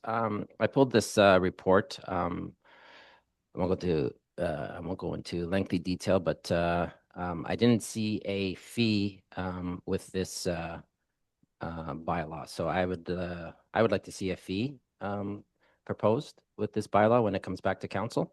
Because right now I'm not interested in approving this without a fee. Thank you.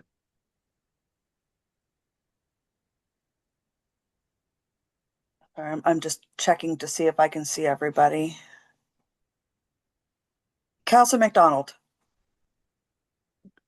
Thank you. I also suggested that we have an opportunity to propose this or to discuss this bylaw. To me, it was a little ambiguous. Who decides on what events qualify? Never thought of the fee, but that's a good component. And the three locations are pretty prime locations at 475 Bayshore Drive, the Bourgeois Community Center, Yeah, and how many trailers are there be? Like, would we be opening it up to a community of people that travel with these and say, well, come to Midland, we can go up there and park and party when we're not working, sort of thing. So it's, they'll still come if they don't. What are they doing now? Where are they staying? Are they going to say they're not going to have their event because we're not providing them with a place to park? I'm not jumping up and down about this bylaw, temporary use bylaw, the way it's presented. Too many unknowns.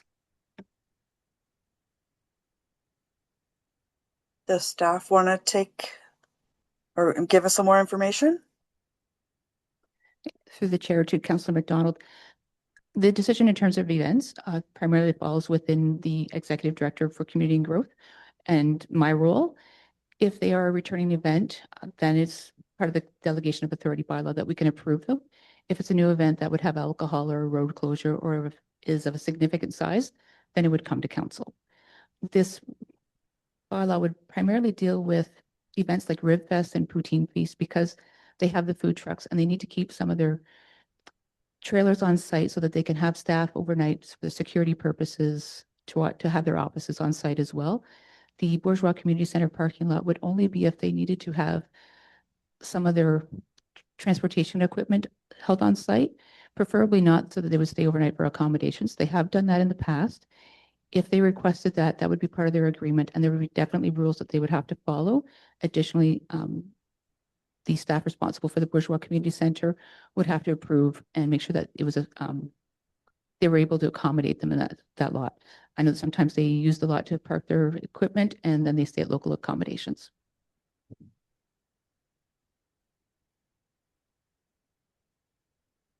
Just a follow-up. Go Did ahead. this request come from the organizers, or is this something that you felt would make more attraction? Like, what are they doing now that isn't working? Through the chair to Councillor McDonald, it's not that they're doing something that isn't working. It's just that it's not adhering to our bylaw that we have right now. We don't give permissions for overnight in the two parks or these locations. So it's ensuring that we have the authority from council to do so and get that permission. Technically, what we'd be doing right now is we understand the tourism and economic significance of these events, so we've permitted it, but technically we need to have this in the bylaw. So it's not the event organizers that are asking us for this. It's something that staff have recognized that we don't have. So my last follow-up. So this is to initiate the discussion or a temporary bylaw process. It would come back to council for us to review. Through you, Madam Chair. So just for clarification, a temporary use bylaw it's like a trial to allow for this temporarily. So it falls under the same regular processes as a rezoning. So there would be a public meeting. So we're just looking for direction from council that if you're interested in us looking into this, we would then come back to council, do a public meeting. Members of the public can attend, speak for or against it. We would then come back with a recommendation report. And if staff present a report recommending approval, usually these temporary use bylaws have a lifespan of 3 years. So it's 3 years out. When it comes up to the third year, if council doesn't want to extend it, it lapses and essentially it's no longer permitted. But usually you do these trials to see if there's going to be any issues. And if there is no issues, we can then do an amendment to our zoning bylaw to then put it permanently in place. But that's a separate process. This is just asking council, do you want us to look into this? Do you want us to start the process for a temporary use? We'll do a public meeting and we'll come back with recommendations like prices, any other rules that we want to put in place for them. I don't know if that answers your question about with the planning side to it. Thank you. I'm sorry I said that was my last follow-up, but the temporary use, it should be the use of temporary, the bylaws temporary, not the parking location, or both. Both is, okay, anyway, the planning department is so busy, according to their planning report. I think we can think of better things for them to spend time on. It's just my opinion. Counselor Major. So if they're staying, I think there should be a fee for them staying overnight. And just a quick question to staff. So if they're staying down there, then they're plugged in, the town's paying for their power, and is the town of any liability while they're staying overnight on town property, like for insurance or anything like that? Through you, Madam Chair, very good question. That will be all part of when we do report back. You know, what type of services are we providing? Is it hydro? Do the people spending overnight, are they using generators to power their trailers or whatever they have down there? So when we come back for the public meeting, these are the types of questions and clarification that we'll get, should council wish for us to proceed, and then the recommendation report will then go into further detail. And the insurance, yes. Thank you. I don't see any more hands. I think it's a great idea. We can just go ahead and vote. All in favor? Oh, Councillor Meredith's pencil was waving, and I got a couple comments too. Okay. You don't see all of us on your screen? I do. I can see like little people. Okay, so why don't we help you? Why don't we use the raise hand feature? So as That'll if we be were, helpful. Thank you. so there's a raise hand, the little thing that makes the yellow hand here. Then you can. Yeah, press that's that. better. So let's use the raise hand feature for Deputy Mayor, because it'll be easier for her to see us then. I'm going to stick mine up right now, and Councillor Meredith, you go ahead. We'll pretend your hand was up, even though it was your finger.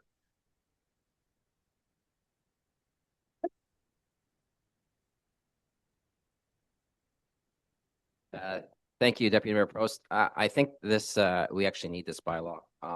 We have had, I know I've dealt with some complaints from citizens of overnight parking getting ticketed.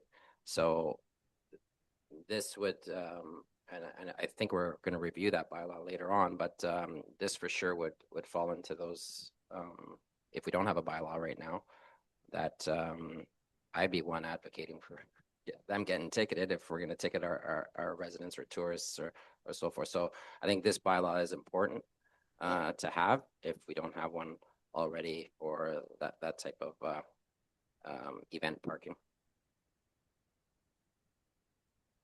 Through you, Madam Chair, just for clarification, are you saying, or are you under the impression that this would look at overnight parking for residents in our lots there? Because this would be a different type of review than that one. Just for clarification, I thought if I misunderstood, I apologize. Well, thank you for the question.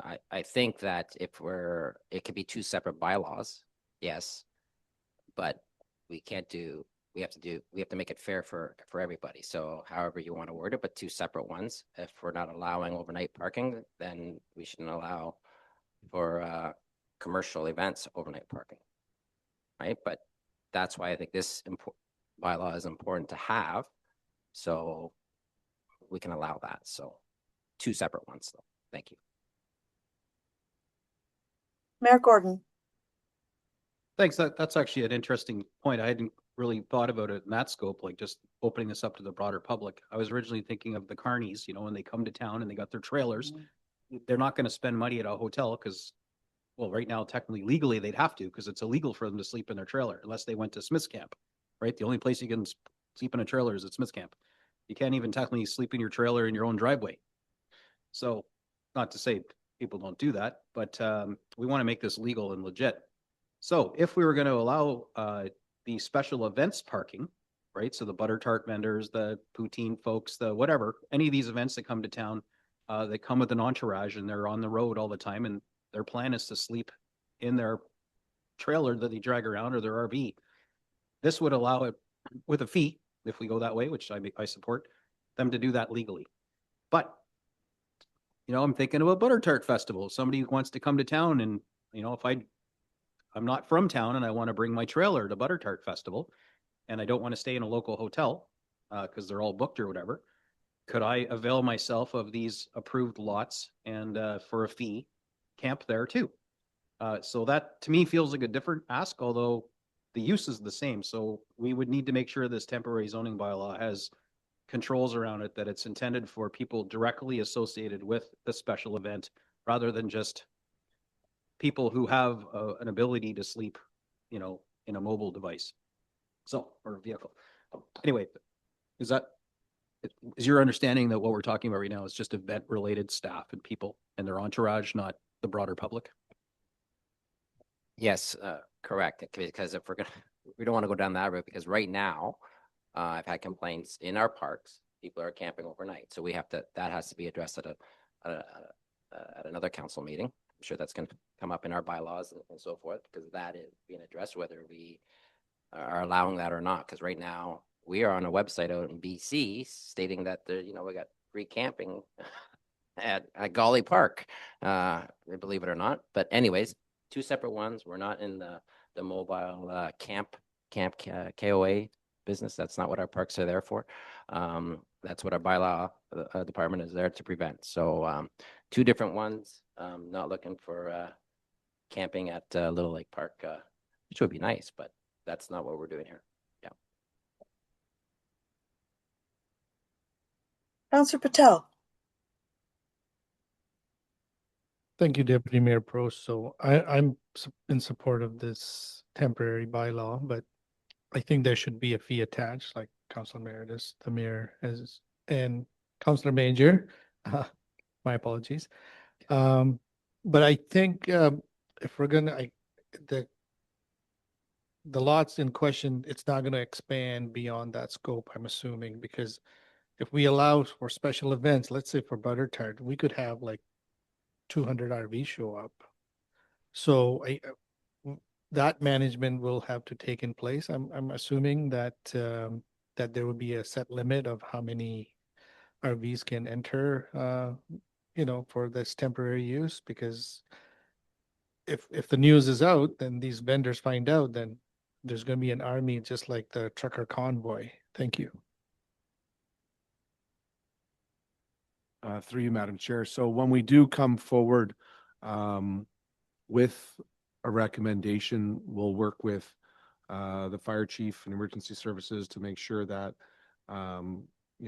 we may be able to mock up some sort of site plan just to limit how many trailers are allowed on there, just to ensure that it's got proper circulation and trailers aren't stacked upon each other. So that will all be forwarded to council as part of the public meeting process, and it's limited to just those three properties.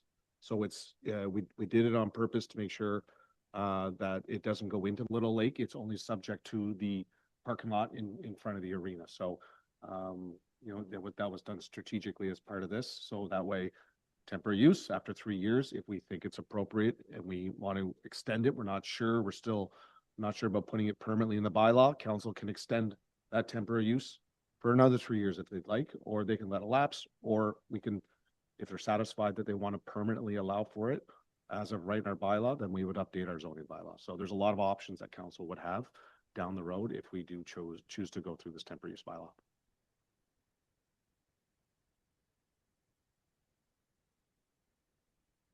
Okay, I don't see any more virtual hands. Okay, council, we've had the discussion. You've heard the motion. All in favor?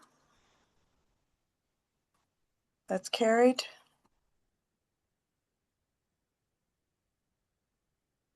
Sorry, Councillor McDonald, your hand was up. You're opposed? We're opposed. Thank you. Okay, so moving on to 17.2, CSR 2026-003, Planning Division 2025 year-end update. Could I have a mover and a seconder, please? Councillor Ball and Councillor McDonald.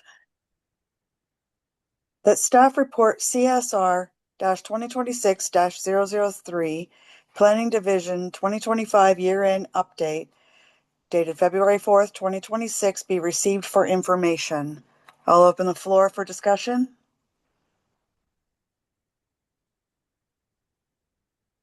Counselor McDonald. Thank you. I didn't, wasn't quick enough to use my hands up on the screen, but you saw me. I did. Okay. Thanks. I asked for this report to be pulled only because I'm always trying to digest the plans. There was a lot of information here. And I think I did forward some of the questions and I tried to make them clear.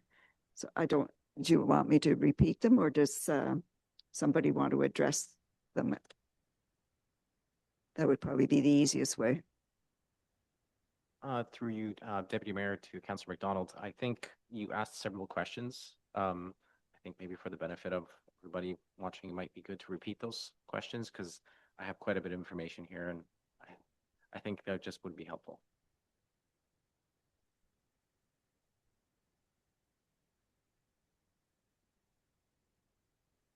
Sorry. So my first question was in regards to what did I put here? How many applicants are carried forward and what percentage were received previous years? And if they're not active, what are they? All the applicants' hands, what percentage? Okay. So I've got the paragraph on page 2 highlighted with that question, if it makes sense to you. Please. Through you, Deputy Mayor, those are excellent questions. So we do have an overview or summary table in our report, and it summarizes how many applications were provided or submitted to the Planning Department for review in 25 and 24. And a total of 59 applications were carried forward into 2025, and about 40% of those are inactive applications. These are types of applications that start with, they come in spurts and starts. There'll be some activity for a little bit, but then they'll die down for a little bit. So those inactive applications are typically in the hands of developers. We don't, there's nothing for us as a municipality or the planning department to do to further those applications to move them forward. And I would also add to that, Councillor, you asked about follow-ups to these inactive applications or what happens to them when they become inactive. Some applications, like consent applications, they have an expiry time. There is a sunset clause to them. Typically, it's 2 years. And if the applicant doesn't fulfill conditions, then that approval lapses. Site plans, for example, typically have a 2-year window, then they have to do construction, but not all of our legacy site plans have that language in there. So a lot of the carry forwards are those sort of inactive site plans where they're at the site plan agreement execution stage where securities have to be paid and agreements have to be signed, but that hasn't happened. The municipality has no legal authority to do with anything with those under the Planning Act. They're just sort of floating along and being carried forward. And lastly, there's some subdivision approvals that are sort of moving forward year after year. Those subdivisions do lapse and they have to come back to council to get approval. And the most recent one was, I believe, Midland Bay Estates that we got an extension. They received an extension. So I think you have a question about CPPS too, but maybe I'll let you ask that and then answer it. That helps. Thank you. I did ask about the new form-based community plan permit system. Is key to a successful implementation, you say, but you can't implement it until there's one last remaining appeal to the official plan. Are you at liberty to share with us what that appeal is? And I don't understand the connection why you can't implement something until something else is done. Through you, Deputy Mayor, that's a great question, Councillor. So the official plan provides direction as to what we are to do as part through that community planning permit system and the new zoning bylaw. And right now those policies are under appeal. We're currently going through litigation to try to resolve that appeal. So at the moment, technically speaking, those policies aren't in effect. So we would be developing a CPPS that is not supported or driven by any policy. And it is likely that if we tried to implement a CPPS, the appellant who appealed their OP would also appeal the implementation of the CPPS. So really, we need to get that appeal sorted before major policy projects move forward.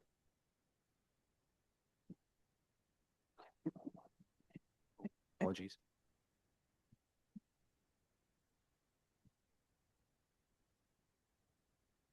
Thank you. I didn't realize it was the policy that's up, is being appealed.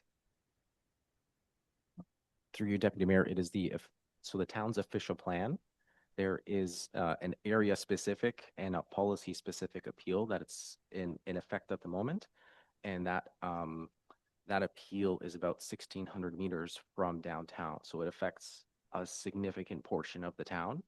So until those policies are, until the appeal is resolved and those policies are no longer under appeal, then it doesn't make sense to move a CPPS or new zoning bylaw forward just yet. Just to add on to that, Madam Chair. So that last appeal is ADM. So ADM has appealed majority of our, like the new designation and policies that we have in our downtown. ADM has appealed for residential. So we need to get that resolved. I believe we had 8 maybe appeals to the official plan when council first approved it. We've gotten them all resolved except for this last one. Tomaz is working very hard to try and get this appeal resolved. So we're hoping that sometime this year, we will be able to come forward to council and present them with some sort of resolution to have that appeal finalized.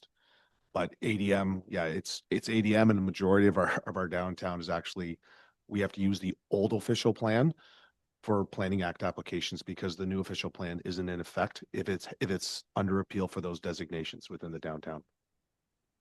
Thank you for that clarification, and thank you for your patience with my questions. I think I have to take a course 101 in planning. Thanks very much.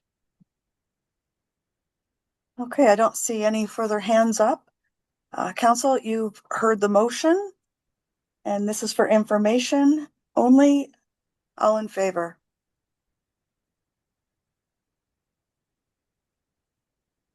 I think I see enough hands. Thank you.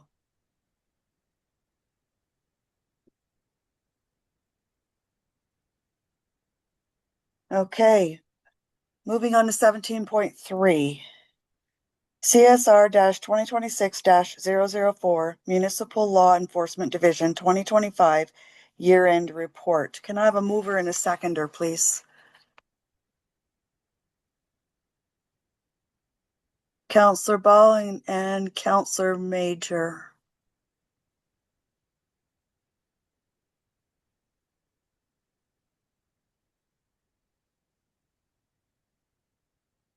All right, just let me.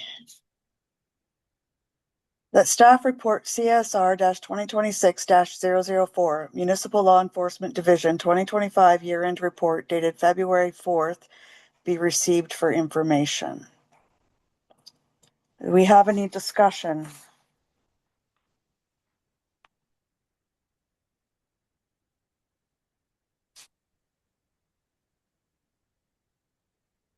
I don't see any hands. Oh, sorry, Councillor, I apologize. Councillor McDonald and then Councillor Meredith. It's hiding. Thank you. That's okay. I just have to keep moving the screen over. It's all good. Yeah. I'm being challenged today. Leave me alone. I just had 2 questions on this report for information, which I appreciate. I'd like to know, describe property standards and what happens when it's not complied with.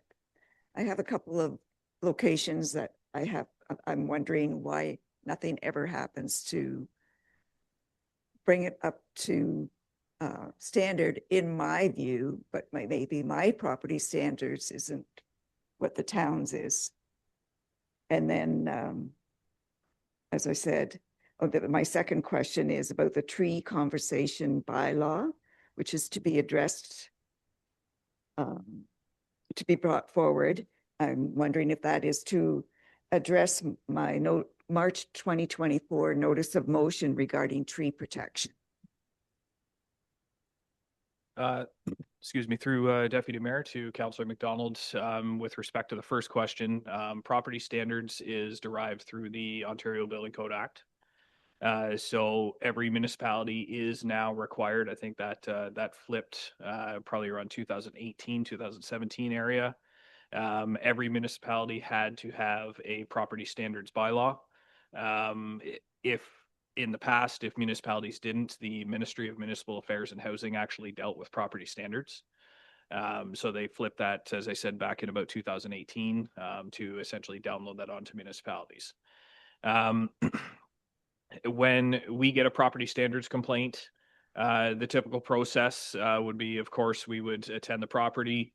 And with this, even if it's, for example, an eaves trough has broken and it's falling and it's sitting in the driveway, and the property owner hasn't fixed it, our staff are required to go and check the entire property. And that's more of a liability issue. That's come apart because of prior case law. So our staff would go essentially check the entire property, the dwellings, all structures, the yards would be included in property standards as well. If there are contraventions found, then we would obviously try to make contact with the owner first to notify them that, one, we're at the property, two, there's some potential issues that we need to resolve. And then we would move forward with either a notice giving them time to fix the contraventions, or we could also do an order to comply that essentially compels them to do the same thing. And then in respect of a notice, if the notice was not complied with, then we could go with an order. But fast forward to if they don't comply with an order, after the deadline, we have a couple options that staff are allowed to use. So we can lay charges for failing to comply, and that would be what's called an information and summons. The property owner and all related parties to the order would be charged and brought to court, and they would have to answer in front of a justice of the peace at the provincial court office in Aurelia. We could also seek our own contractors and do the work ourselves. And then that cost is billed back to the property owner, and they're compelled to pay that. If that does not go on, if that does not get paid within a certain amount of time, then the municipality has the option of registering a priority lien on the property in the amount of what that cost was. So that's kind of the biggest stick we have when it comes to property standards, especially when, you know, the word priority lien comes out. That's a pretty serious issue. The third option is if, and this mainly happens if we know that the property is up for sale, we would move to actually register that order on title.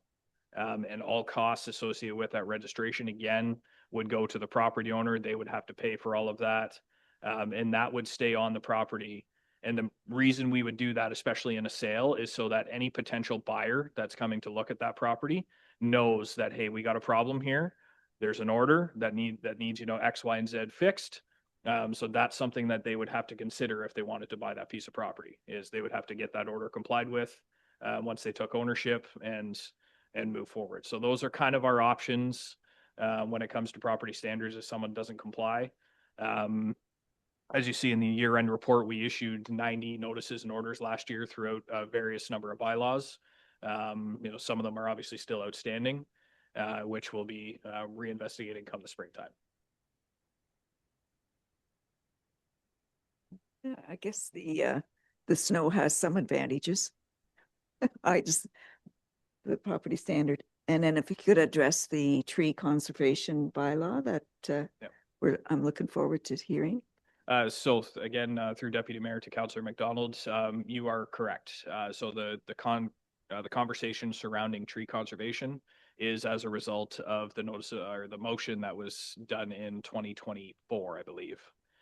So there will be a future report brought to council that's been created. So I would expect that to come in the next couple of months. Thank you.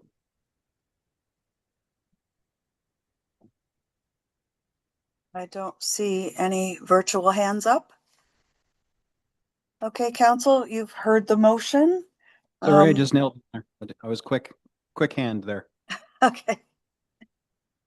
Sorry, I just wanted, just for people following along on this, yeah, Councillor McDonald made a point. There's people's perception where something doesn't appear to meet the muster of property standards in their eyes. And it may or may not fail the test when what from a building codes, or we go and measure the grass and it's actually long, but it's not long enough to give the ticket, or the junk isn't junky enough. But the bottom line here is that don't assume that the bylaw guys drive around looking for property standards complaints. It's complaints driven. So, they do drive around and find infractions for all kinds of stuff, like people illegally parking in handicap zones and fire zones and things like that. But a property standards thing, if you see something, especially as the snow melts and reveals all, don't assume it's going to get looked after, or that someone else called it in.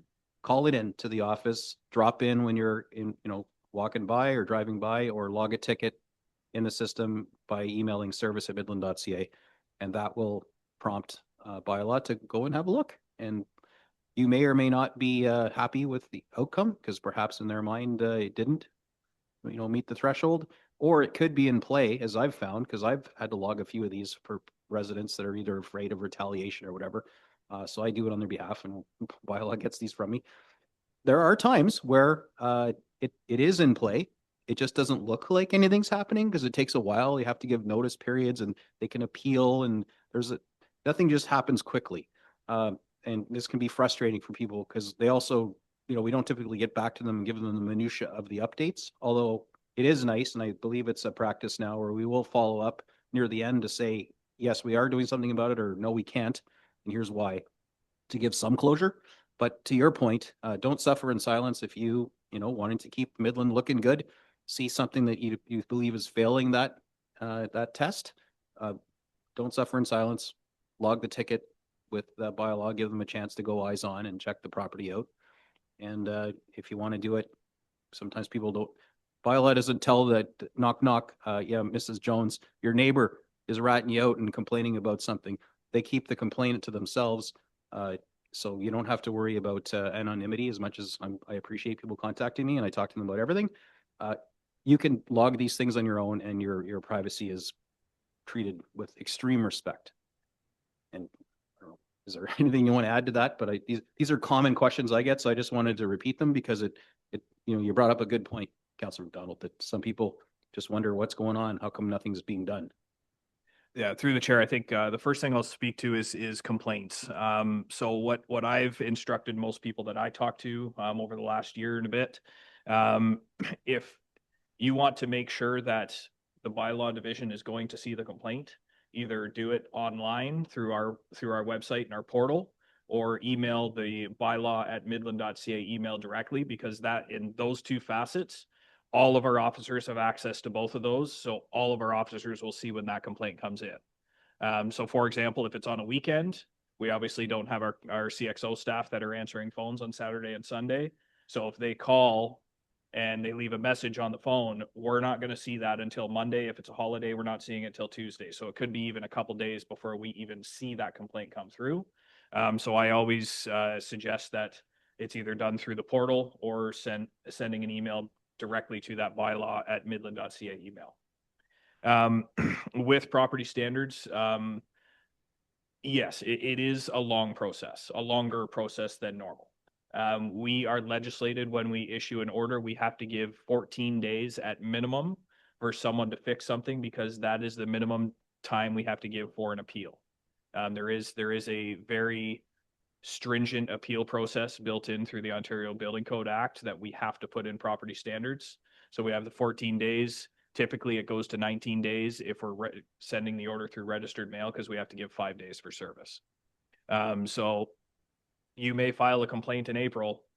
We're going to go in April, but there could be a deadline depending on the severity of the work that needs to be done. Like I don't feel it's reasonable if someone needs a whole roof replaced that we only give them 3 weeks to do so, because they're going to need time to get contractors. Those contractors need to get the material. So typically on a roof repair like that, we'd typically give most likely the whole summer to get that done. So that's why a lot of people may call us or may call council saying, hey, I made this complaint in April, it's now July and nothing's been done. It's the simple fact that the order hasn't lapsed yet and they're still getting time to do that fix. And we're happy to talk to complainants or anybody that has questions about that. We will certainly clarify that stuff if need be. Councillor Meredith. Thank you, Deputy Mayor Prost. I'll just comment on the property standards while we're on that. Then I'll get to my questions after that. So when we're talking about property standards, and prior to you getting here, there was a property on Highway 93 that was troublesome, and to this day, that still see the same type of thing. Maybe not as bad, but still. So when we're talking about timeframes and timelines, so just give me an example of what's happening there. Is this particular residence like playing the system, whether cleaning it up, then all of a sudden it's like we're going full circle again and doing the whole process, or is there something that council has to do to mitigate this problem and put some motions in for some steeper bylaws to through the chair to Councillor Meredith, I can't necessarily speak to specific property issues in open session. We still have to make sure we keep the privacy aspect into this. However, there are some times where there's a changeover in staff that results in the file getting delayed. If that staff member may have kind of disappeared and we can't contact them, we actually lose the evidence that they have collected over the span of 6 months to a year. We are not able to use that because they would need to attend court if we had to go that route. So we essentially have to restart the file at certain points. So there are certain properties in this town that has had to happen, unfortunately, and that's why you see kind of an elongated process over 2 or 3 years. But I'm trying to get a better handle on that. I think with the extra staff that we're going to have very soon, that should solve itself. Okay, great. It's good to know. Thank you. And yeah, so my comments were just basically comments, not really questions. Thank you for the report. Glad to see all the data and the numbers here. I did in what was it, the parking ticket summary, went through that. The big number that jumps out at me here, the differential, is the parking and accessible spaces. There are some almost a $50,000 difference from 2024 and decreased to roughly about 50,000 in 2025. So that's that's good news that people aren't parking in accessible spaces or they're not getting caught, one or the other. But I'm going to go to the first one, whereas they're not parking in disabled spaces. So I'll go with that. So it is, net revenues are down. So I'm interested to see what's going to happen in 2026. Hopefully that trend doesn't continue, but at the same time, if that trend continues, that means we're in compliance. So that's not a bad thing either.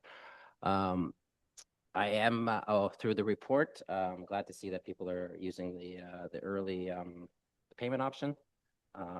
Hopefully that's been well received. There wasn't too many there was a few that rejected it in the report, but the majority took that option. And also in the future projects, looking at that with the outdoor patio program coming bylaw, short-term licensing, and really the patrols on the trails and so forth with the added staff member.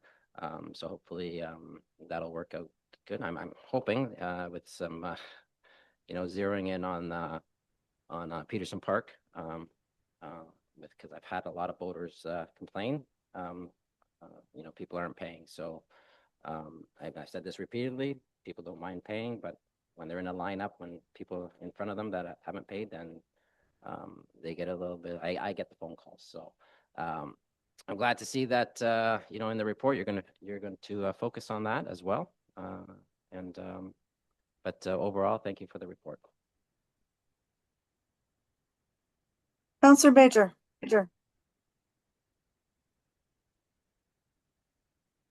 And just to let everyone know, like when I was on Committee of Adjustment of Property Standards, we had a few cases with properties that weren't up to perfection. And being on that committee, you kind of see all the steps you have to take. So it's not just like it's the phone call goes in, the next day they're cleaning up. So it takes time, and if you watch like me being on that committee, you got to see all exactly the steps you had to take to finally solve the problem.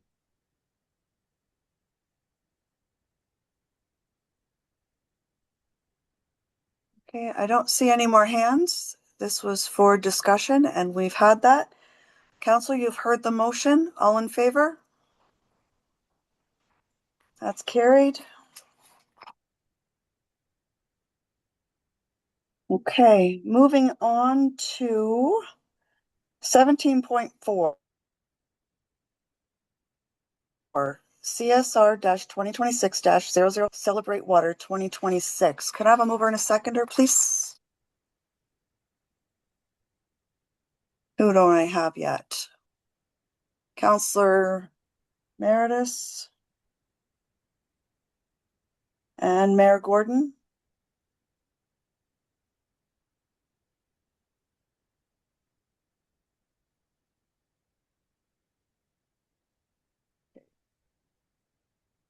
It's staff okay. The staff report CSR 2026-005 Celebrate Water 2026 dated February 4th, 2026 be received and 1.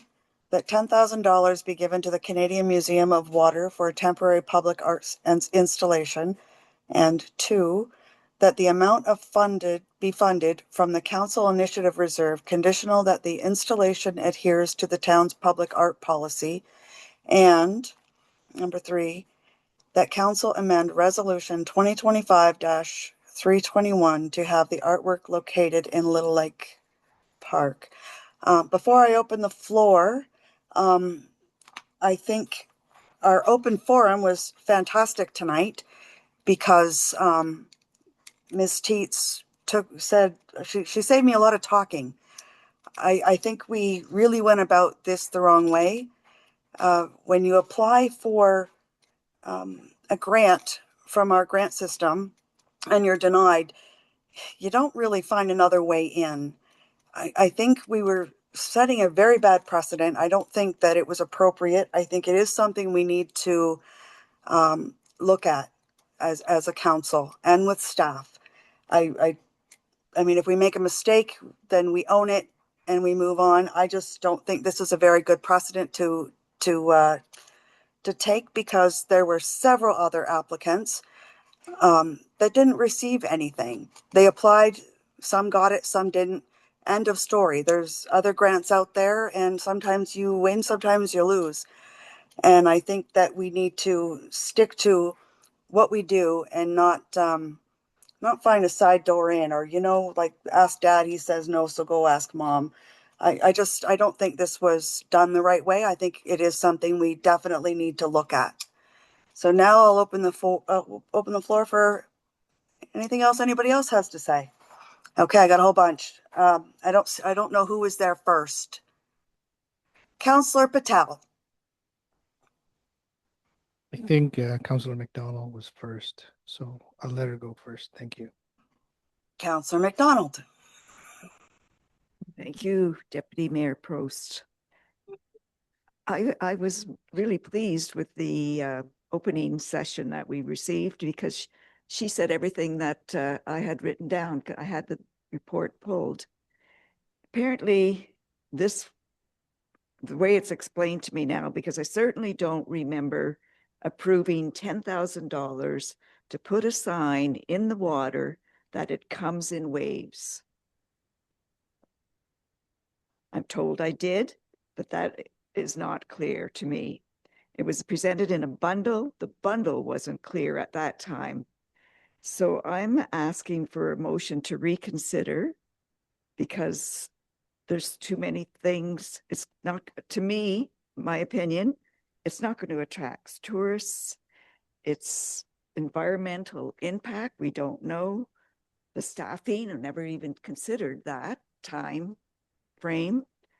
And I will have trouble defending how we put this sign, it comes in waves in Little Lake. So I thought we could defeat the motion because it's asking for a relocation. If not, I'm asking for a motion to reconsider the whole bundle and come with a report that clarifies exactly.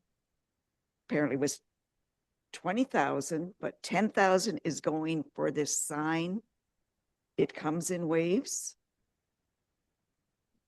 I can't support that. There's too many other places we could spend $10,000 much more effectively and efficiently and beneficially. Councillor Patel. Thank you, Deputy Mayor Prost. So just to give some background, the reason this ask was done during budget because the sign was secured later on after the grants committee applications were done and the grants were approved. The sign initial request was to put it in Georgian Bay, but because of all the things going on in Georgian Bay at the marina with the tugboat park and loss of revenue, also with the grain ships coming in and the cruise ships coming in as well, it wasn't feasible. So Little Lake was chosen as a better location. But just to kind of give a little bit more background to this sign, is this is a startup museum. We do fund the Huronia Museum. This is a startup museum. This is the first museum in Canada, which is the Water Museum. So we should consider ourselves fortunate that Midland is part of the Water Museum, not some other town like Pennet. I'm not saying Penetang shouldn't have it, but we're fortunate to have it. Also, a lot of the artifacts that consist in the Water Museum, they share it with the Huronia Museum, which the history of this area is based on water. Therefore, that this 10,000 was approved during the budget. I don't believe we should shoot this project down. We should give the Water Museum, which could be something of great down the road that we don't know until we try. We could become the national museum, which would attract a bigger picture of Midland down the road, maybe 10 years or 5 years. We don't know, but they need to secure some federal funding, provincial funding to grow bigger. But we are the seed funding. That's why it was done this way. Thank you. Councillor Ball, then Councillor Meredith. Thank you. I guess I want to give background because it was my request that I brought forward in budget, which is why it came to budget. And there's a lot of misinformation going around that I think needs to be clarified. There was absolutely zero request for grants for this. Our grant committee has not met this year at all. So I think that right away needs to be clarified, that this was not some sort of runaround to get funding in a different way. They have not applied to a grant yet. The grant applications just were put on the website last week. We have not met to discuss that. I don't even know if they're applying for a grant. We haven't even had grants for this coming year. So that's needs to be clarified right off the bat. I did try to speak to Yvonne on the break, which is why I was late getting back, just to clarify some other things, is that this funding that's mentioned in the report with them securing other grants, that's not grants from us. That's not funding from us. That's funding that they're seeking from alternative sources, and they already do. I believe they can speak to that. They're not speaking tonight, but they are here in the audience if anyone wants to clarify that, that they have other funding secured for this. And I requested this because we don't currently have a third-party event policy. I have spoke to staff to try and develop that in the coming year. So we don't have the ability for third-party events to work with us in any capacity right now. And this is a way to do that in a collaborative approach, which is why I brought it forward. Yes, we are funding an artist's fee. That is our contribution, but this is a large event. It's not just an installation inside. I'm disappointed to hear about the bay, and I'll touch upon that after, but this is a collaborative community event. The BIA is on board, the Huronia Museum's on board, Quest Art's on board, Huronia Players is on board. This is a month-long festival that will bring tourism to the area. That's why I brought it forward, not so that we can have a pretty piece of art. It's a much bigger event that will drive economic tourism, economic business to our community. That's where I am. I haven't been shy this term about wanting to collaborate with community organizations to bring events forward. We used to do it a lot in the past. We currently don't. So that's what I want to bring forward. That's why I brought this forward. It's my request. That's why it was not done. If they want to apply through the grant committee, they are still welcome to do that. But that's not, I wanted to ensure that we are collaborating on events, which is why I brought it forward. So I do want to ask, I guess, about the bay, why or what, I guess, differs from our community and Toronto Harbor and the other communities that's been in. Why are we not able to make it work when they were? If we can have that, the report doesn't exactly clarify, and I know the back and forth conversations doesn't exactly clarify why, aside from that we're busy. I'd assume that Toronto is also busy. I know we have had things like the duck in there before. I know that was just the weekend, but we were able to make it work for that. So I'm just wondering if you can give me a little more information as to why, because I would love to see it there. I know that was a bigger economic driver. Obviously, Little Lake still will be helpful because we run events there.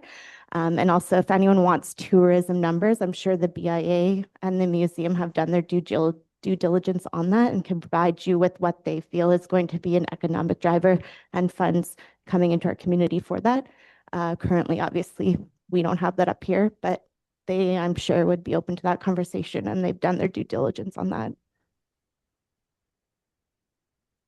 Okay, before I go to Councillor Meredith, I just want to confirm that the Water Museum did apply for the grant in 2025. It wasn't for this. This is a totally new initiative. Lots of organizations have applied for grants in the past and have not received them. This has nothing to do with that. This is my own personal want, which is why it came under council request, to collaborate with organizations in our community to make events work in our community collaboratively. Because there's a lot of organizations that do great work, they run great events, and they need a little help from us. And we don't have a policy in place to do that, which is my goal this year, to get that in place with staff and with community members. But we don't currently have an ability to do that, which is why it couldn't come forward any other way than this, unfortunately. Okay, I think we do work very well with organizations. None of this should be personal. We shouldn't be bringing something personal. Councillor Meredith, Council request, Jamie we Lee, have them all the Councillor time. Ball, Councillor Meredith. Thank you, Deputy Mayor Prost. I'm in favor of the Water Museum. I don't, or the sign and the ask. The BIA is on board with this. That will draw tourism. The $10,000 that was requested was earmarked in the budget. and we came in at 3.15% overall of the budget. So the one thing that was brought in open forum was the amount over the 10,000.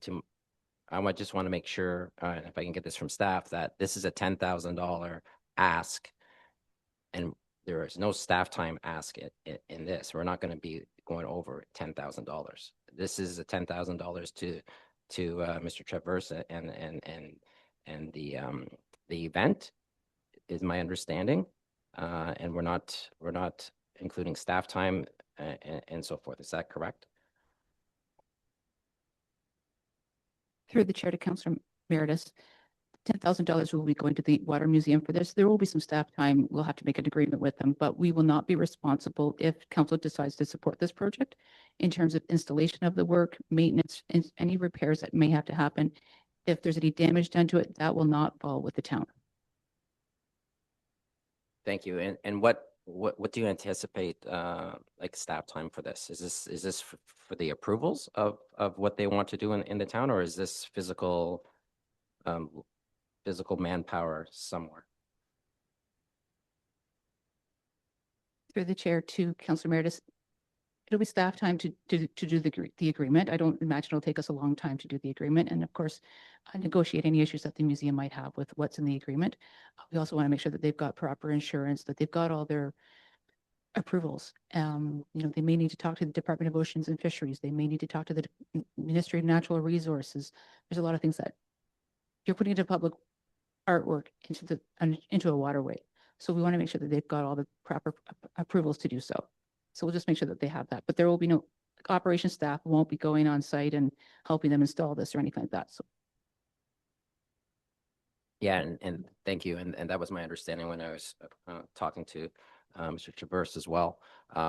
Even if it's in Little Lake Park, you would need the Department of Ocean and Fisheries and all those departments you just mentioned. You would still need approvals for those. through the chair to Councillor Meredith, installing public art in the water, it's a very new process for me. I think it's new for a lot of different organizations as well. It's something that happens very often for temporary work. If you're doing permanent work, it'd be different.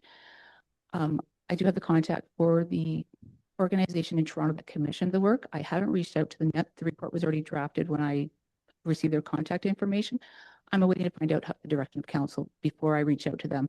But the responsibility of getting all the permissions for, and if it's in Little Lake or if it's in Georgian Bay, will rest with the museum.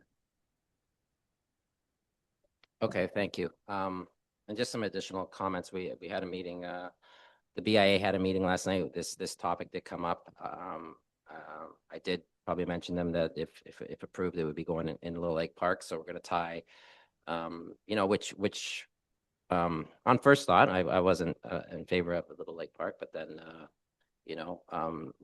stop back and think of it. It could tie in nicely where you have that that type of information at Little Lake Park that you're taking in, whether it's, we have the fireworks this year down at Little Lake Park, July 1st. So this should be installed before then. So it'll be a nice backdrop with music in the park and so forth. So I think it'll tie in nicely. And the downtown will be painted not painted, but we're hoping our bollards will be tie in with our boulder covers, sorry, not our bollards, but our boulder covers will tie in some new flags downtown and getting the merchants involved with this promotion. So I think for the month of July, it's something different that our downtown hasn't seen, along with the other festivals that are coming. I think it'll work well. So for the ask, I don't think it's a big ask to draw in the tourism, and then Mr. Traverse did acquire this sign at he didn't think it was over $10,000 that just to get this sign rented or whatever he did to get it. So he's put some effort in that, and I think it's a good opportunity for the town. Thank you. Councillor East. Thank you. Through you, Deputy Mayor. Okay, in regards to tourism, anytime you have a tourist draw, it trickles, it has a trickle effect. Whether that be new residents come to the town and decide that they love what they see and they decide to move, which creates more income for the town. Back to tourism again. You got people coming down to our stores, which keeps our stores open and our employees fed. The trickle effect. I completely support anything to do with tourism in Midland. Every time that we've done some sort of tourist event, the draws have always been immense, and the money that is brought into Midland is huge. So any tourism that we do has a positive effect for Midland. In regards to the location, yes, I would love to see it at the waterfront for sure, but I understand the difficulties behind it. Now, moving into Little Lake Park is great. We're going to have a beautiful splash pad there for families to use. That'll be a beautiful backdrop. We have music in the park. We have so much beauty in Little Lake Park that there's no reason why we can't put it there.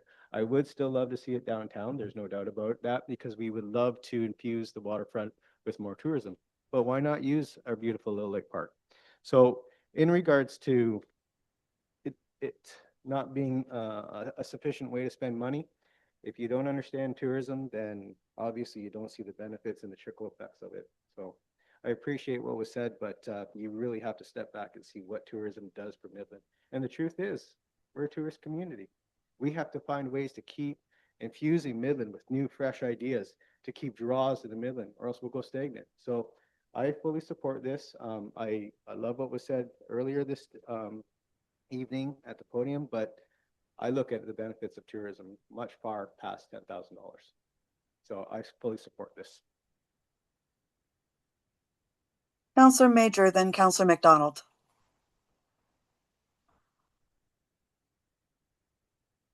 Just to set the record straight, they did apply last year for a grant.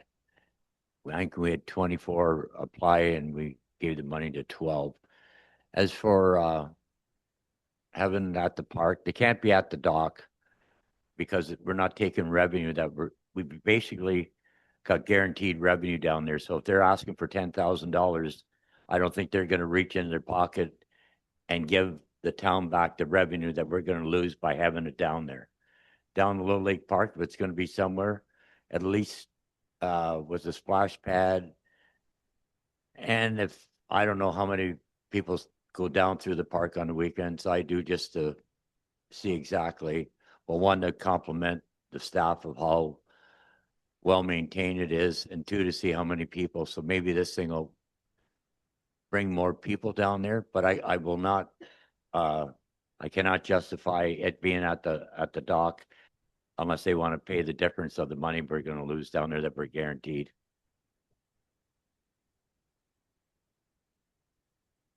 Councillor McDonald. Thank you, Deputy Mayor Gordon. I'd like to make it clear, I'm not opposed to the water museum. I'm not opposed to the water event. I am opposed to spending $10,000 on a sign that it comes in waves.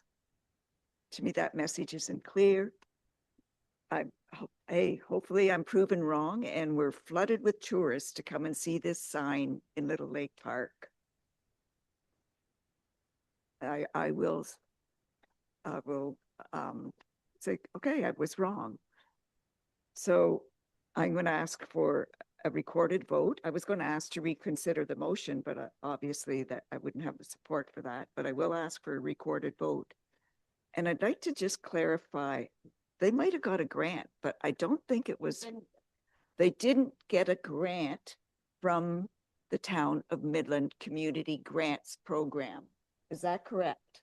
That's right. They might have got a grant, but not from the Midland, Town of Midland Communities Grant Program. Let it be clear. And let it be clear, I am in support of the museum and the water event, but not in spending $10,000 on a sign in Little Lake that says it comes in waves.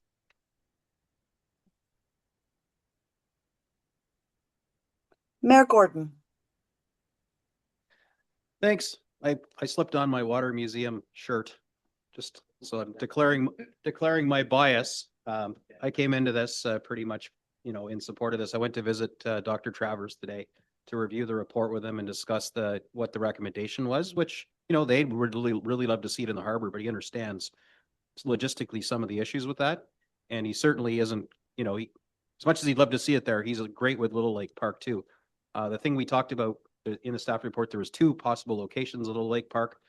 The one that's closest to the amphitheater and the splash pad is the preferred one. Volleyball courts, dog park, the one that's where most people hang out and the least geese are. So, because there's always that concern that this thing becomes, a goose poop catcher. So it probably will be anyway, but what do you do, right? Anyway, the long and short of it is they're super excited about this. They have so many activities planned. This is something they've been working on for a year. It's awesome to see the BIA create ways to try and implement support for this and to benefit from it. The $10,000, I mean, we can never say it's just $10,000, but when you look at the kind of seed funding that our municipality provides to startups, that's right in line. They're not asking for 100 grand. It's the 10,000. I think I realize that can rub people the wrong way, knowing what different parts the 10,000 goes towards, because maybe you don't agree with that part. You agree with the principle. We need to detach ourselves from that because, again, we're governance. We're not operational. So much as I tell people, I don't tell the plow operator which road to plow next or where to blow banks. We're the governance side. I make sure they got funding and they got equipment and people. End of my job. There's people online who just can't understand that reality. It's the same thing we got to remember about this. We're funding this initiative. We don't get to walk down the actual profit and loss statement or the GL accounts and choose which thing they spend it on. That's entirely up to them. We either believe in this and trust them to do the best job they can, or we don't. I'm leaning towards I believe in them. Dr. Travers is he didn't just drop into town. He knows what he's doing. He's got the backing of the Ernie Museum, Bud Watson, the BIA. Everyone's on board with this. I think we give it a try. It's true that there's no asset that's owned at the end of this. That is an absolutely true statement. It's basically a lease from the artist. The true cost of the sign, I think, is somewhere around 20 grand to lease for the summer, of which 10 is coming from the pool of funds that they're raising for this activity, of which we will be contributing some tax dollars to if this passes tonight. I totally accept that. It's true, there isn't a tangible thing to own after. But that's the way this works. The art is the artists. And, they're looking forward to, they have a very large following on social media and Instagram and whatnot. And they will be spreading, the news about this to their followers too, and hopefully driving some traffic into Midland. Could all of this result in a big flop and nobody comes and no one cares? I suppose it's possible. But that's really the same as any new startup event. So we got to take a little bit of risk here and support people in our community who didn't just arrive here. He's literally been here and he's, Sergeant at Arms at the Legion. I mean, the guy's very credible with me that I believe he and his business plan are going to be successful, especially with the backing of a very able and activated BIA, the most activated I've ever seen. So I fully support this. However, I'm not dismissing the concerns that were raised earlier at our open podium. I think it's just something we need to accept as a group, that there's some risk and we hope for the reward. And we do a lot of that hoping at this horseshoe. Most of the time it turns out in our favor. We haven't had any flop events, unlike previous terms of council. It wasn't their fault. What I'm thinking of, like that bike fest and the Tom Cochran showed up and there was no security. So he left and no one got their ticket money back. Like there's been things that we as a municipality have rolled the dice on to help support that didn't work out. But we haven't had that for a very long time and certainly not in this term. So nothing about this project from what I've heard or see leads me to believe that this is a risky investment. And I think I can defend this to ratepayers who may want to challenge me on it later, although nobody has reached out. They're preoccupied with snowbanks right now. Maybe once the snow melts, they'll get mad about this. But for now, I've heard nothing but positive support for this. And so hence the shirt. And I will be voting in support of this relocation into Little Lake Park and suggest that of the 2 locations, it be the one that's on the east side of the lake. Thank you, Mayor Gordon. I'd like to just take this time for my second round to be very clear. I'm not against the Water Museum at all. I think when I first heard it, I thought it was fabulous. And that's likely why we all voted to allocate the money during budget time. And nobody on council is against events and working with our community. Nobody. And I hate to have the feeling that it's a one-man show. It's not. We are a council, a municipal council in the great town of Midland. And I think that we need to show that. I think a lot of that was misinformation and it confused a lot of us. We were not clear from the get-go exactly what the money was going to be used for and what it entailed. I just want to say I'm not against it. I just we have to be mindful of making things too personal, because it's not about me. It's not about either one of you. It's about all of us together.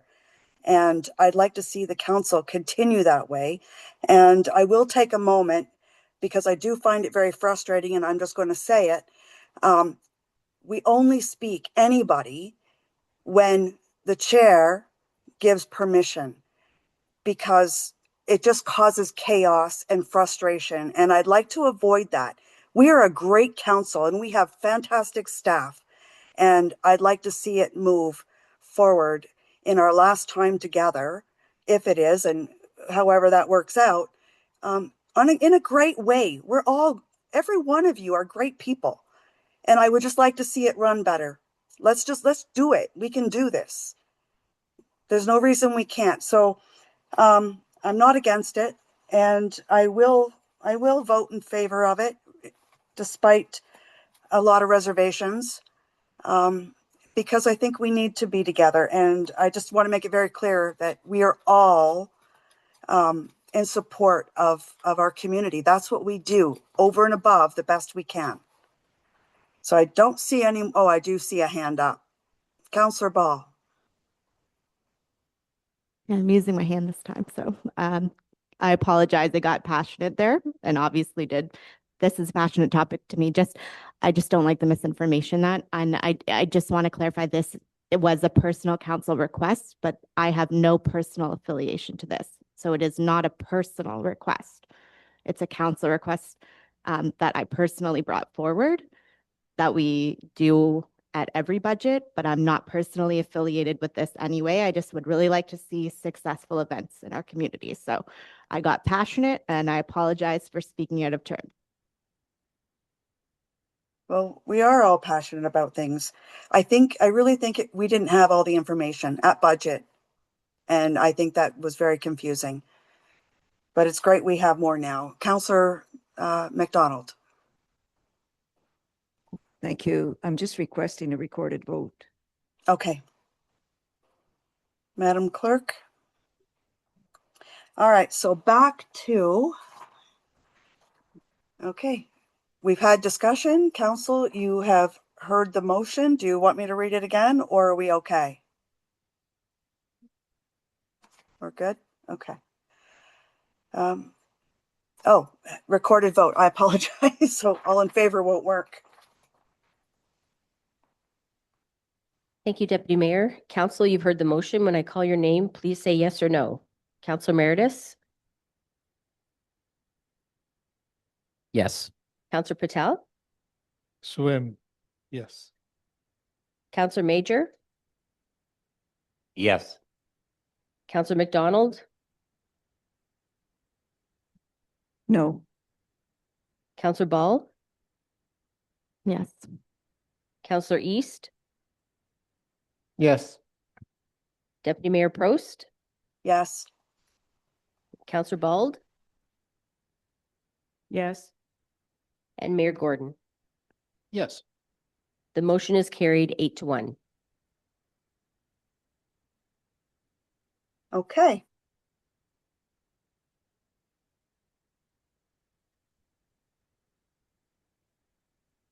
All right, so moving on to 17.5, CSR 2026 006, 2025 Fire Department responses and associated costs. Can I have a mover and a seconder, please? Counselor East. And I don't see another one, so me.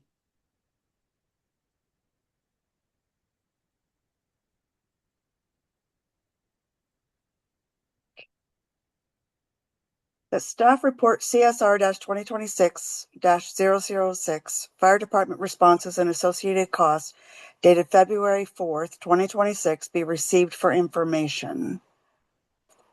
Do we have any questions or comments?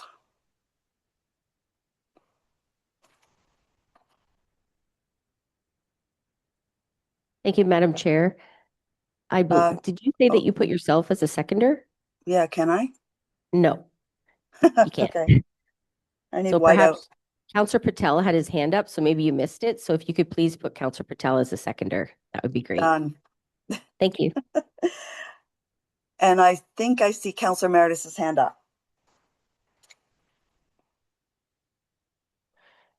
Thank you, Deputy Mayor Prost. And thank you, Chief, for the report. It was a great report. Exactly what I'm looking for. Gives a clear view of the fire department's operations. And we get to see this quarterly, which is great. I do want to address one area of the report, and you probably can guess it. It's probably overtime. And on page 4, I'm just trying to get it here, page 4 of 68, it states the financial impact. So when we're talking about general alarms and general alarms due to three on staff. So the 455,000 that we have in general alarms, just to when you're understanding the general alarms, and these are general alarms with 4 full-time staff on board.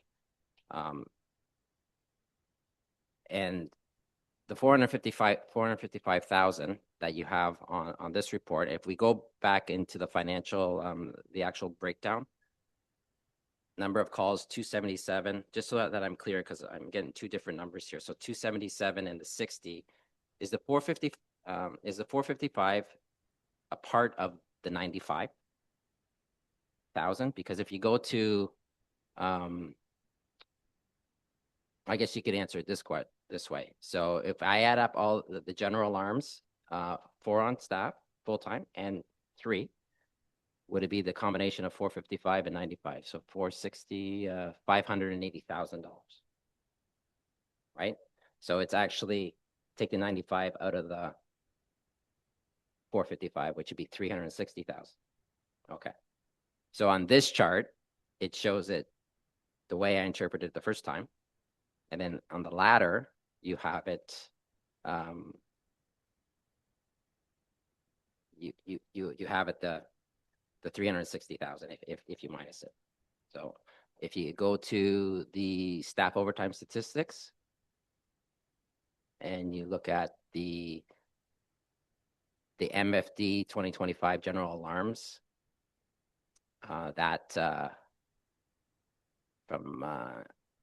it shows you number of general alarms in the column 277, number of general alarms due to staffing 60, and then cost of all general alarms 455, right? But on the other one, I misinterpreted it.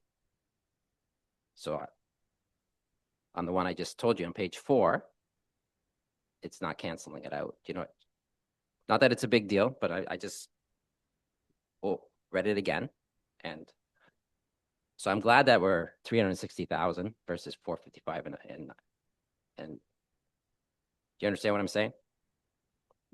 No. Anyways, regardless, I got it now. So my big question is right now, so how do we manage that $360,000 that in general alarms when we have 4 on staff? In the documentation, when we have the on-call, your daily charts, where you see a general alarm call and there's, say, 12 staff that show up and they're there for like 19 minutes. So how do we kind of mitigate that number to concentrate and and because when we're looking at the fire budget, 2025, it's 2026, 5.9 million, and the police budget's 5.7 million.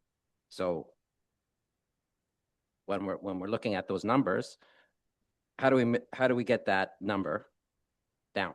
So when we have a fire call, general alarm, and you're only there for 19 minutes or 12 minutes, and because you activate a general alarm, technically you don't know what's happening. So your full-time staff can come to that alarm, that call, plus all your volunteers, which if we had more, and you're asking in the next couple of years will be for more firefighters, that overtime cost on general alarms with 4 on will escalate, obviously. So is there any way we can better manage that number? That would be a question.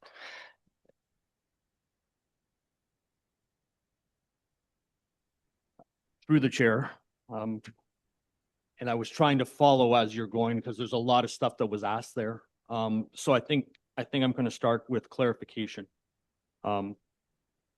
General alarms total, the final financial impact is for all general alarms. What we were asked to do, or what we did do, is identify how many calls where we triggered a general alarm because the call required 4 people and we only had 3 on duty. That was 60 calls at a cost of $95,000.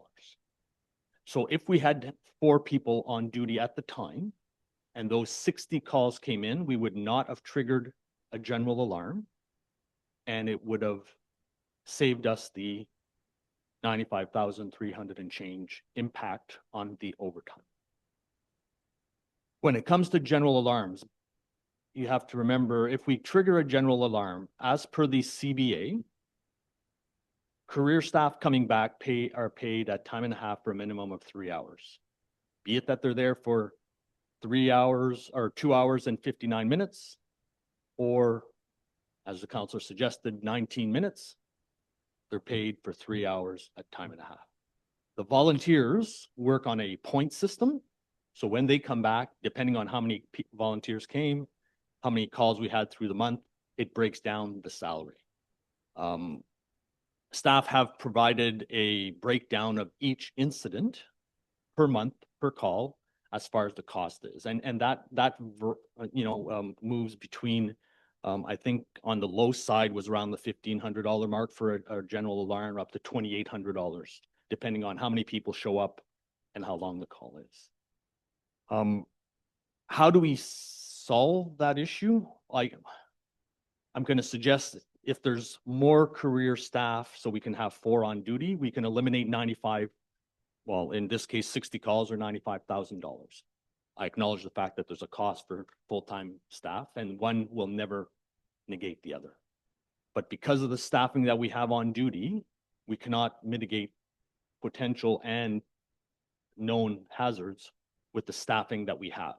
So we have to rely on the volunteers and the returning staff that are career on general alarms. We cannot not call back people because our CBA is very clear as to how that works. We would have to try and negotiate that through as part of our bargaining. And I would suggest that in my 35 years, I've never heard of anyone that's had it removed. Being honest. So it's a matter of trying to find ways to address the needs. And as you said, sometimes staff respond to calls and they show up there and it's, as everyone is shown up and it's a false alarm. And that's where we're stuck. But we don't know. We can't send, minimum, we have minimum numbers that we have to send to a scene. And I've talked about it in the 3 years I've been doing this, that, the magic number is 4. I'm not sure if there was some other questions that I may not have answered, but I'll gladly answer. No, that's good. And I've heard, I understand that. It still doesn't convince me the data that I see here, it still doesn't convince me to hire another firefighter. That $360,000 is just going to go up in overtime. I know you say it saves 95, but when you hire two firefighters, it's $200,000. So it still doesn't swing me the other way. It doesn't make sense. The one thing that I would, if I was the private sector, the fire department, and I was looking at controlling numbers, I would say, there would be an on-call kind of situation where, X amount of firefighters and X amount of volunteers are on call. They show up and the general is triggered. They show up to the scene. And then there's a second call out if you need more, you get to the scene and it's tragic and so forth. Because when you get a general alarm, you don't know what you're going to, basically, right? So you call the general, and then you're there for, and the data is there. You could see how long you went to, which is good. So and on that data, there may be, negotiating it. I don't know how the CBA works, but maybe there's an on-call list, and maybe there's a second on-call, a second shadow goes out that more bodies show up to the scene, depending on that scene. So I just don't think that, us just saying, hey, it is what it is. Just like the fire budget, we can't control, right? Went up $1 million last year, or the police went up $1 million. Well, we can't control that. This is somewhat in our control, so we're the ones that approve it. So, so the report's great, love it. And it shows to me right now that the data doesn't support the additional bodies that were requested at budget, and I know from, in speaking with you in 2024, the general alarm overtime, was at around $25,000 up. Went up to 95 this year for 3 on, and because of all the training and the standards that you had to get by 2026, everybody had to be certified. So that number, in theory, should come down next year. So so hopefully, if I'm here next year, we'll be analyzing the data and going through this again. But thank you for the report. And don't have any further questions. I don't see anyone else's hand up. I want to thank you for the report. It was good. And maybe just remind everybody that we don't dictate how you operate the fire department. I'm sure you're open to suggestions, but you have rules and regulations, and you have your own procedures to follow. I just kind of wanted to point that out, because it's the same as when we deal with, staff raises or anything like that. We do it and we're done. We don't tell them how to do their job. And I'm not suggesting that was being said. I'm just pointing out that I believe that you're doing a great job, and I'm happy with the report. So do I see any further hands up? Councillor Emeritus, it's down now. Sorry, I threw my physical hand up. Oh, sorry okay, hang on. I just have to keep moving the screen. No. Okay, go ahead, Mayor Gordon. I didn't follow my own thing. There's my yellow one. Okay. So I guess the question where I think Councillor Emeritus was going, but he didn't actually say this, so I'll say it for him because we talked to him previously, is the response matrix, that things that dictate the general, right, which are the most expensive calls. How much of that response matrix is under your control as chief, and how much is something that's it's a bargained thing, and how much of it is dictated by, the NFPA and other standards? I think it might be helpful for us all to understand that the number of times you press the oh crap button to scramble everybody, how much of that is under your control? Because that's a big driver of these overtime calls, because we can't control how many people call the police or call the fire department, nor do we want to discourage people from doing so. But the response matrix is the driver that scrambles the jets, which then incurs the overtime that Councillor Emeritus was talking about. Through the chair to your worship, great question. NFPA standards and best practices, along with the studies that show how quick fires progress, are the main drivers of response matrix. We try and follow what's the safest thing for our firefighters and the best level of service, provided, worst case scenarios. So when we look at, the suggestion of only being on a scene for a short period of time. If we get a call, we'll say to a nursing home for a fire alarm activation, we trigger a general alarm because in the event of a fire in a nursing home or a high-rise building or a factory, we cannot mitigate that with 4 people. We need to trigger a general alarm. When we get there and it's a burnt popcorn in a microwave in a nursing home, we don't know that until we get there. But when we get there and it's a mattress fire that's consuming that unit with people inside, we need those people coming. So to make that call, it's easy to make the call afterwards when we have all the information, but when we're responding, we don't know what it is. And we can't take a delay, or we do not put in a delay to get people to get to a scene, because if we need them 5 minutes ago. So we have everyone coming and we cancel them and send them off. The challenge that we have is when these things happen, we're kind of stuck working within that box. What we do is in facilities that are monitored and it's a false alarm, i.e. I'll use a factory or a high rise due to malfunctions, we invoice them. So we try and recover some of those costs. And we're doing a bunch of stuff to try and recover costs that we haven't done in the past. But that's where the challenge is, right? It's easy to look at the numbers and to look at the information afterwards and say, oh, well, that was a complete waste. But we can't make that decision until we get there. And we can't take the gamble of not having people respond, because when it is time to go to work, we usually have to go to work quickly and we need people. And there's already a delay with a general alarm because staff need to make their way to the hall, get dressed, get on the trucks and get out the door. I hope that answers or clarifies the issue. Right. So, and if you do stand people down because you get to the nursing home and it's burnt popcorn in the microwave and you stand them down, you still need to pay everybody for the response. The points will still accrue for the volunteers that were en route and the full timers who, even if they just left the hall and did a U-turn on Bayshore, the egg timer flipped over for them and they're paid for those 3 hours, whether they take cash or put it in the bank. And okay.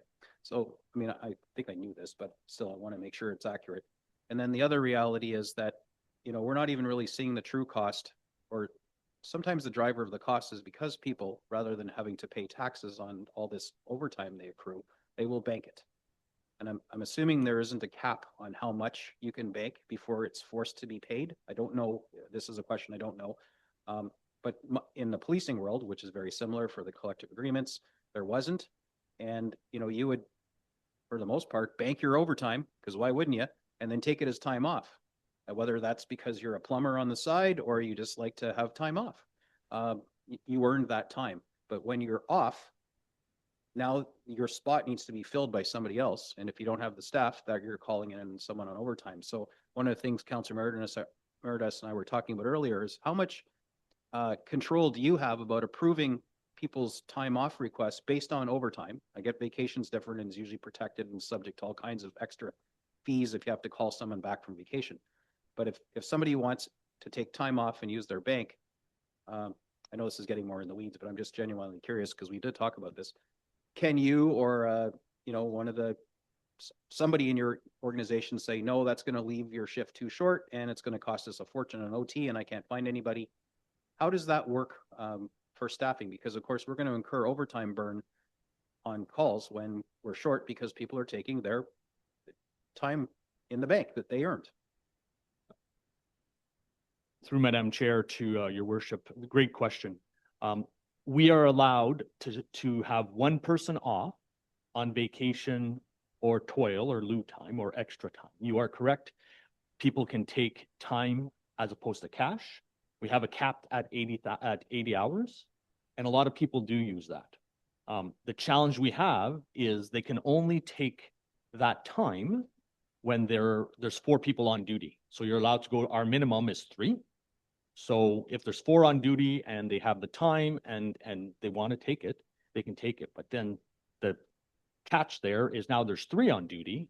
And when one of these 60 calls come, now you have to trigger a general alarm. So as much as if we had 5 assigned to each truck, or 5 assigned to each shift, go down to minimums of 4, yes, there is a cost for that extra firefighter, but we're not triggering generals. So that's how we can mitigate some of these generals. One will never offset the other. If that's what we're waiting for, we'll never be able to show that. And no matter what we do with the confines of a CBA and the call volumes and what we need to do, it makes it next to impossible to have one offset the other. What it does do is it allows us out the door a lot quicker, and it allows us at 5 to go down to 4, and it still doesn't trigger general alarms, in this case for 60 calls. And it allows us to turn around and I'm going to suggest better use our money that we're paying. So again, we can turn around and cover overtime, vacation, all that stuff. The only thing that impacts calling in people for shifts is if they have to go on course that we don't control, because we're at the mercy of the third party offering the course, or if someone calls in sick. And we don't have a big sick call that impacts it overtime. We don't have a big issue with that. I hope that answers your question. Yeah, thanks. It just maybe gives some insight into some of the nuances of managing not only the collective agreement, but overtime banks and, you know, these minimum staffing levels. Because you haven't approached us yet to try and get to 5 on each shift. Although but that wasn't you know, you can see that on the horizon. Right now, you know, we're just trying to slowly claw our way to 4 per shift. But right, because the extra staffing you were looking for would have got you to 4 per shift. That would have got you to 5.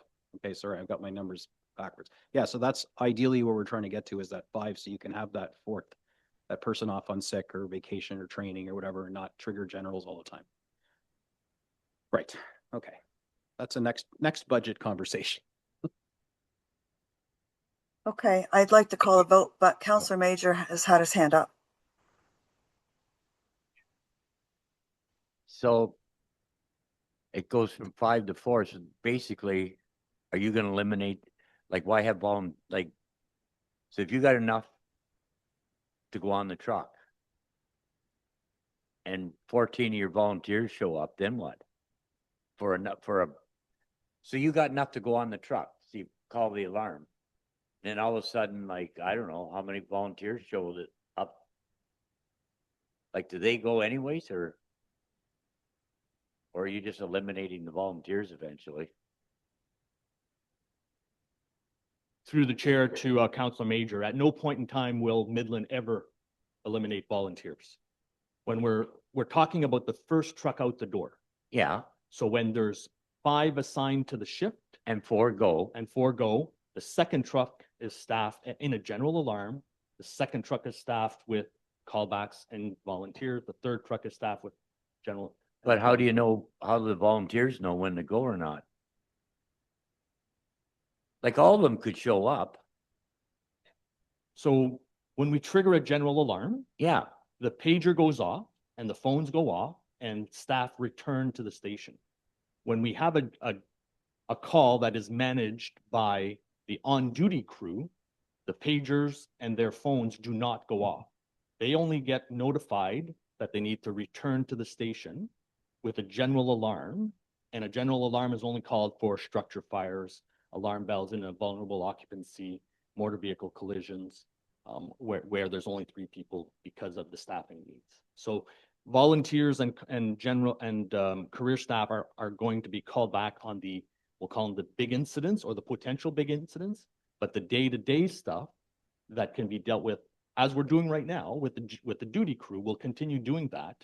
We'll be able to do, in this case, if we use the stats from 25, there's 60 incidents that we would have not triggered that general alarm and brought everybody back if we had 4 people on the truck. It could have been dealt with by the staff that are on duty. Does that clarify the? Yeah, so you're just saying that not every alarm the volunteers get notified. That's what you're telling me. Through the chair to Council Major, that is correct. That is what we do right now. Not every call do volunteers and the off-duty staff get notified. The only time that they are notified is when a general alarm is called, and the only time a general alarm is called is if we are going to a vulnerable occupancy, a high occupancy, a large facility that fall within our matrix where we need more than the 3 or 4 that are assigned to the duty. So the first 8 should be full-time and then the volunteers go. It's basically, that's 2 trucks before any volunteers go, right?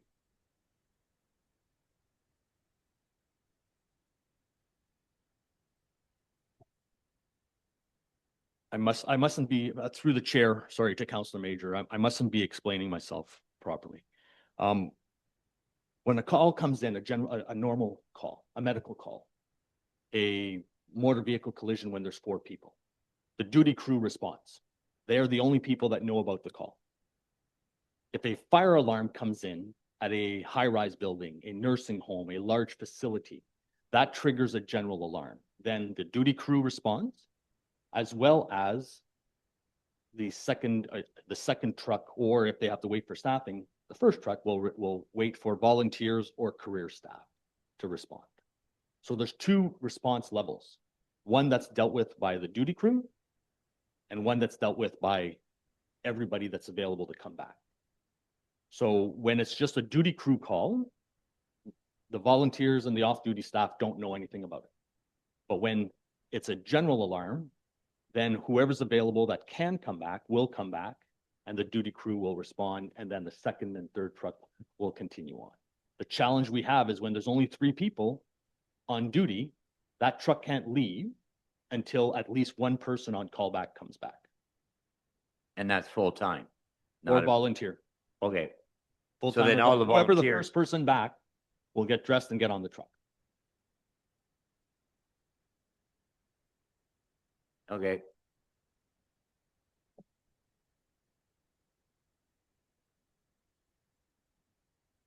Counselor Meredith, is your hand up again, or is it not down? Yeah, I have one further question. Go ahead. Thank you, Deputy Mayor Prost.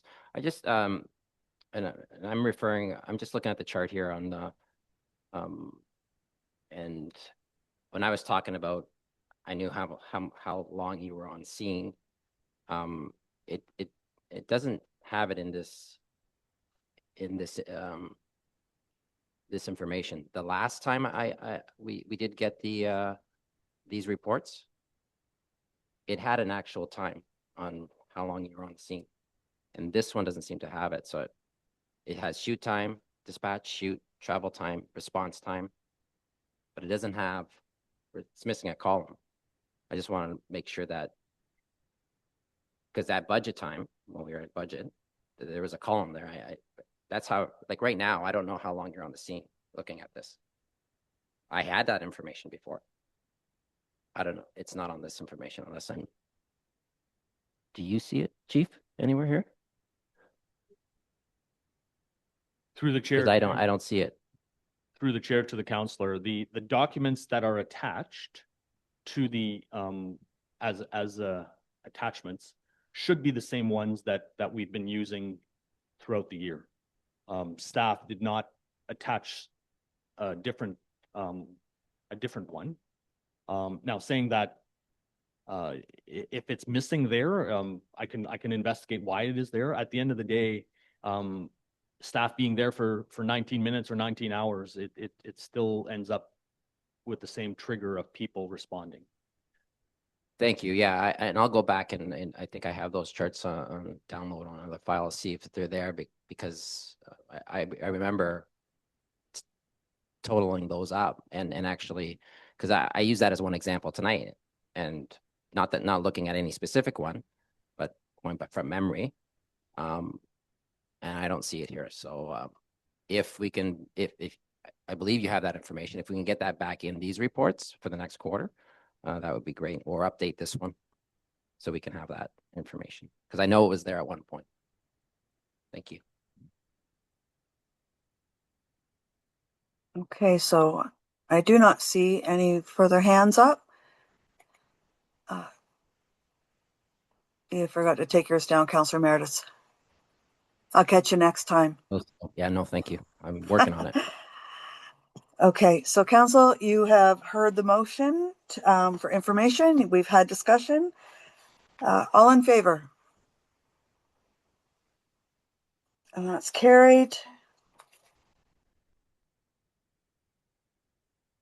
Okay. On to 17.6, CSR-2026-011, Hugel Avenue parking lane changes. Could I have a mover and a seconder, please? Councillor East. And hang on, I'm having a look at everybody, see who I've missed tonight. Okay, Councillor Major.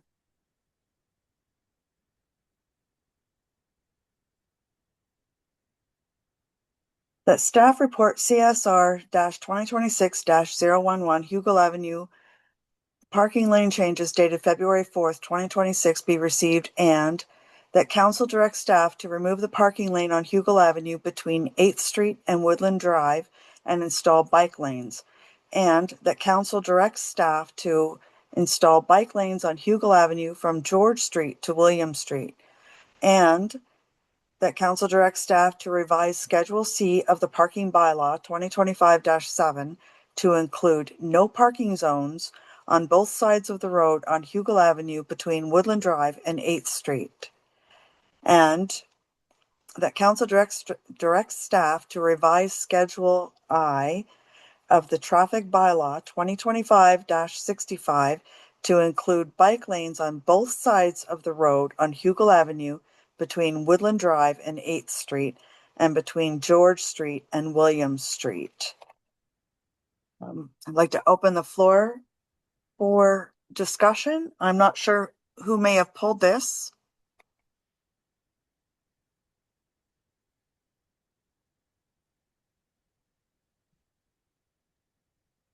Oh, Councillor Meredith. Thank you, Deputy Mayor Prost. I'm not in favor of this. So reason being, when we do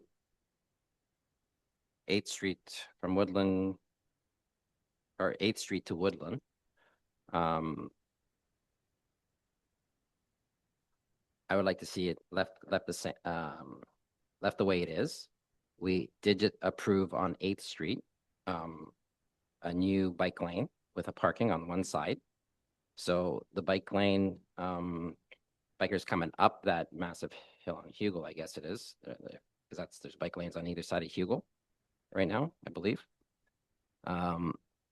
They can cut down 8th and carry on with the bike lane going up Yonge Street to whether it's Highway 93 or go into it's the Grove subdivision or wherever they need to get. So I think with the traffic that's on 8th Street, the high school with a lot of they use that parking lane as a pickup zone as well. So I'm not in favor of that to be transformed into two bike lanes on either side. As far as the George Street to William Street, I didn't realize I imagine bike lanes continue all the way up to George Street, as I read it in the report, and there's a couple streets left to do, and there's no parking on both sides, so there will be no change there. So I don't have a problem with that going into bike lanes to access William Street. So that I can get on board with. Cannot get on board with the other one because we are revamping 8th Street. There'll be a bike lane there, and then you can continue on with the bike lane to access the mall, McDonald's, and that area. So Leave it at that for further comment from councillors. Councillor Patel. I'm in agreement with Councillor Emeritus as well. We already have a bike lane on Young Street. If someone wanted to go to Hugo Avenue and use the back road to, let's say, to the hospital, they can cut through Cook Drive, or there's a trail behind the school as well, a paved path, and they can connect to Hugo as well, and then go to the hospital. Hugo currently is an unofficial bike lane because I don't believe the cars can park between 9 to 4. Is that correct, Mr. Sobel? That's so it is an unofficial bike lane. Through Deputy Mayor Prost, maybe just to clarify on that, there are sections of Hugo that are official bike lanes from First Street all the way to 8th, and from Woodland all the way to Penetang Road currently, and then on the east side of town from Midland Ave all the way to George Street. So there are multiple sections of Hugo Ave that have formal bike lanes painted, signed already. This is a connecting link between where it currently terminates at 8th Street and at Woodland Drive.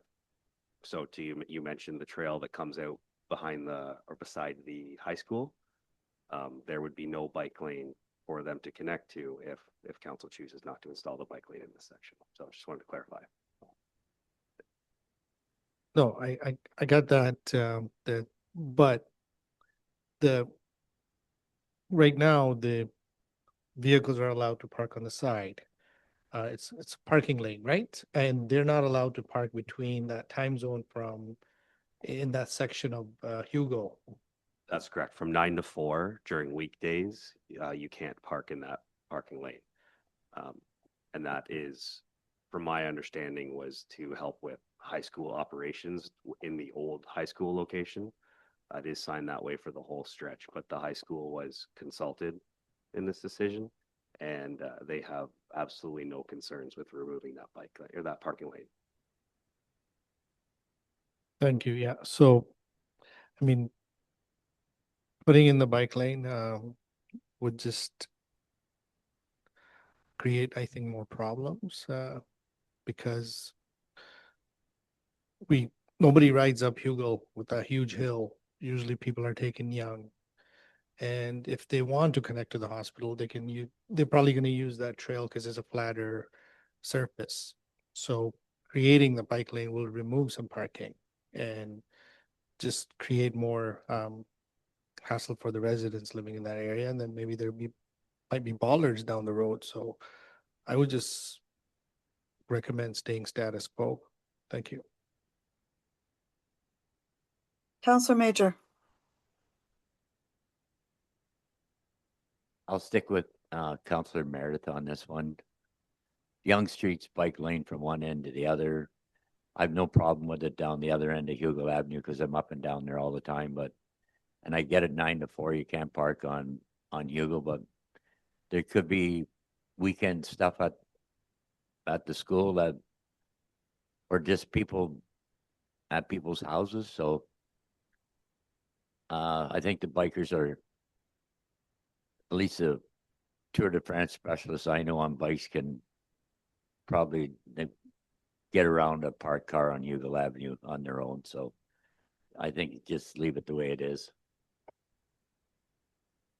Okay, before I go to Councillor McDonald and Councillor Ball, I'd like to ask the clerk, is it too early to call the motion to go past 10 p.m.? Thank you, Madam Chair. There's 20 minutes left before 10 o'clock. So it would be council's direction if we can get through everything before 10 o'clock. We could wait till about 5:02 if you'd like. Okay, just maybe give me a signal if I get preoccupied. Thank you. Yep. Okay, Councillor McDonald. Thank you. Deputy Mayor, I'll be brief. I'm in support of extending the bike lane. We want to continue to make improvements in the existing cycle network that we have. to me, the report clearly identifies that they went to the neighborhood, only one opposed, and the reason was he didn't think they'd be used.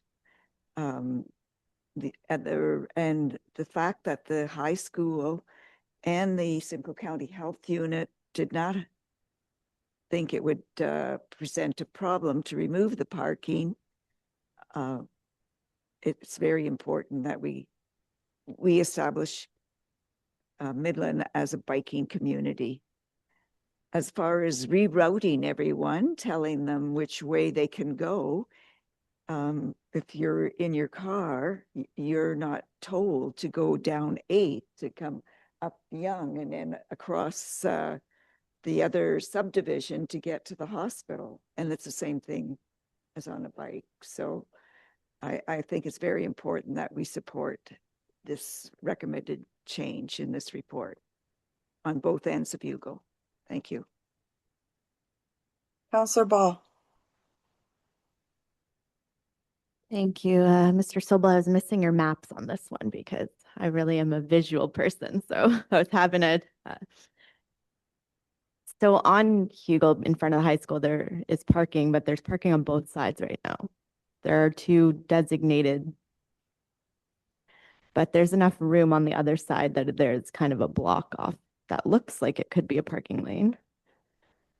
Okay, well, lots of people are parking there every day when I drive on it. So could that not be a designated parking lane?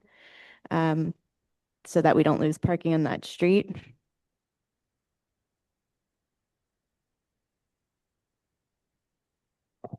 Through Deputy Mayor Prost, I'm actually going to toss this over to Manager of Engineering, Fred Lee, to answer this one.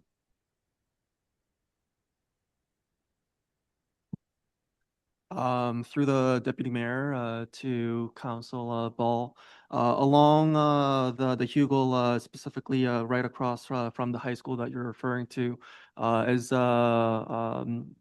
Mitch has mentioned earlier, there is currently within our parking bylaw that prohibits parking on the south side of that road, and there is a restricted parking on the north side. Sorry, does that answer your question? I'm wondering if it can be unrestricted and be a parking lane. Currently, right now, within On the south side, okay, first, I guess I'll get some context is my son is going into high school next year and it's 3.2 kilometers. I don't know if anyone realizes this before you can get a bus. So I don't know if anyone knows any 14 to 16-year-old boys, but they're going to be late for school. So trying to reroute them through the entire neighborhood to get to school, like and I'm just thinking from that, there's no way my kid's doing it. So I can't imagine the rest of the kids are doing it that well. So I don't want to lose a parking lane. That's the last thing I want, but I think there's room for a parking lane on the other side if we were to put a bike lane on the side that currently has parking. So if we were to leave the parking on the north side of the road and add parking on the south side of the road, is that what you're talking about? If we were to allow a bike lane where you're suggesting, but then had the parking lane on the south side where it is currently prohibited. The road platform's not wide enough to accommodate both parking lanes and bike lanes without redoing curb and gutter. So right now the project is only budgeted for asphalt replacement and some granular and road crown grading. We're leaving existing curbs in place. So if we wanted to get into widening the platform, I think the scope changes of the project. So people are currently parking there, but like regulations wise, it is not wide enough. If people are parking on the south side of the road currently to drop people off, they are illegally parking. Yeah. Okay. So not enough room, even though it visually looks like it. Noted. Okay. Thank you. Mayor Gordon. Thank you very much. So I'm supporting this recommendation. It connects the existing bike lane network. Active transportation and our plan for it is supposed to be throughout town. And this is a gap that we're just trying to remedy with paint. No bollards this time. We heard about this from the health unit tonight, so it's pretty fresh. This is important for the community. the residents that would be impacted by removing this parking lane that's infrequently used. There are special events on weekends and things. I do see people parked, like when they used to do the old, the classic car show. It's just bananas there for that afternoon. But the residents that live there all have large driveways and big lots and big homes, and they don't use this. And only one person responded that they weren't happy with it out of all of those homes. The school is fine with it. So I'm not twisting myself into knots concerned about this. The people that are most directly impacted have no issue with this. So the big deal here is that this paint on the road is all we're talking about, is traffic calming. We can't use cameras. We can't put speed bumps on that road. We can't put I guess we could put a speed table or something, but big dollars. This is paint. So we're going to narrow the travel portion of the road for cars, which inherently slows them down. It's the cheapest, easiest way to calm speeding. Speeding on Hugel is a prolific issue, as it is throughout town. Here's a simple and effective way that doesn't dig deep into the taxpayer's pocket, that will slow people down, provide a safe buffer, albeit it's just space and paint for cyclists, those who choose to use it. I get we're not like the Tour de France. I understand that. I have used it from time to time on my bike, and I climb that hill because I have an e-mountain bike that lets me do that without a heart attack. But the reality is, forget the cyclist use. This is traffic calming 101. And it is so simple. And it is an area that there's a lot of speeding in. So if there was no other reason to support this, it's free, virtually traffic calming with nothing but paint on the road. I'd support it for that reason alone. Again, the residents were consulted, the school were consulted. Obviously, the health unit is great with it. They unprompted supported it tonight. And it controls speeding, our number one thing that we get complaints about, other than snowbanks right now, notwithstanding snowbanks. But I can't use cameras. I can't do anything else. This is effective. It costs us virtually nothing to do. And quite frankly, if it turns out to be a terrible idea, it's paint. We can remove it. But we're going to redo this road. I say let's go with the staff recommendation. The world will not end. And we'll slow some cars down, which is what we're trying to do in this community. Okay. I see no further hands up. I agree with Mayor Gordon. Council, you've heard the motion. We've had discussion.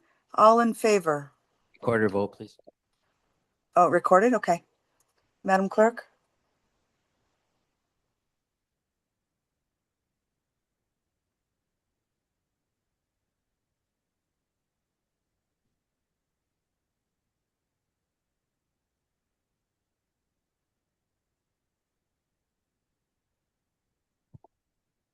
Thank you, Deputy Mayor Prost. Council, you've heard the motion. When I call your name, please say yes or no.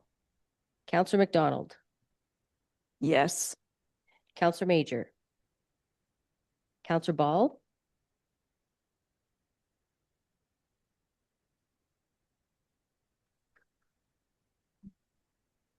Maybe that was a sign I don't have to answer. I'm going to reluctantly say yes. The fence still, but yes. Was that a yes? Yes, it was a yes. A faint, small yes. Deputy Mayor Prost. Yes. Councillor East. Yes. Councillor Bald. Yes. Councillor Meredith. No. Councillor Patel. That'd be a no. And Mayor Gordon. Yes. Motion is carried 6-3.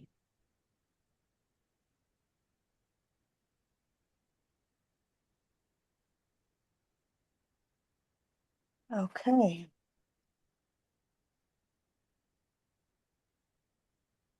I'll go through these very quickly. So number 18, notices of motion. Do we have any? Seeing none. 19, general announcements. Mayor Gordon. I'm always good for one or two. Sorry, and then Councillor Major, sorry. The Councillor Major's got one, don't you? Okay. Yeah, okay. You want to go first? Yeah. Okay, Councillor Major's going first. Okay. All right, so 2 Fridays ago, we had the big snowstorm in Midland. And Saturday morning at 7 o'clock, I walked down the main street and Percy's Peaks were gone. Every parking spot was open. So there was you didn't have to pull up and park beside a bank of snow or anything else. And from Young Street to the dock and back up, the sidewalks were perfect. So I just want to thank the town of Midland snow removing specialists for a job well done, because that Saturday we could have had an event downtown and there wasn't anything to disrupt it. So shout out to the town of Midland snow removing specialists. Okay, before I go to Councillor Ball and Mayor Gordon, I think it's time. Madam Clerk. Thank you, Deputy Mayor Prost. If you want to call for a mover and a seconder, I can read the motion for you. Okay, can I have a mover and a seconder? I can see, but okay, so Mayor Gordon and Councillor Major.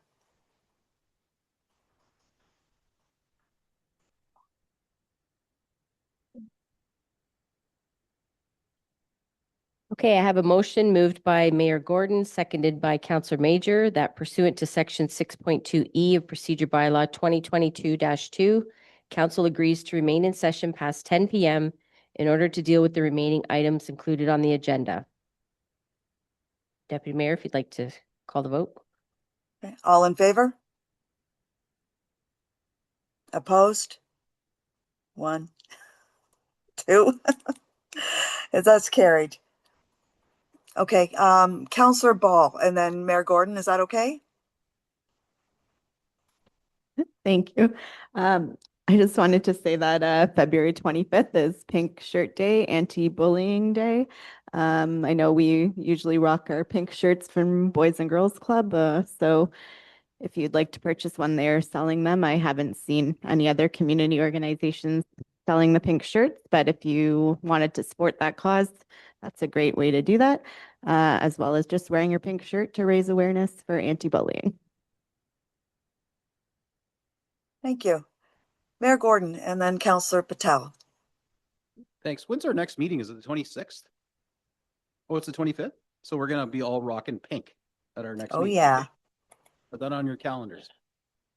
So I'd just like to share that today, for those who follow along, you would have seen February 1st to 28th, 2026 is Black History Month across all our communities. And we're encouraging our residents to engage in educational activities that honor the civic contributions of Black individuals, both past and present, in shaping our entire community, Simcoe County and larger. We're home to one of the ends of the Underground Railway in Oro Township, I believe, and there's a lot going on. If this interests you, and I understand that doesn't interest everybody, I've had to delete several comments from the flag raising today on my Facebook page. People will say anything on Facebook. But Black History Month is an annual opportunity to recognize and celebrate the achievements. And this marks 30 years of Black History Month in Canada. So today I made the declaration in our community. Mayors all across the province, quite frankly, are doing this. And we didn't get a big turnout today. It was kind of cold. But we did get, the flag is up. It's for the month. And I just wanted to share that we made the proclamation today. Only one. Thank you. Councillor Patel? Thank you, Mayor Prost, Deputy Mayor Prost, that is. Sounds better with Mayor Prost.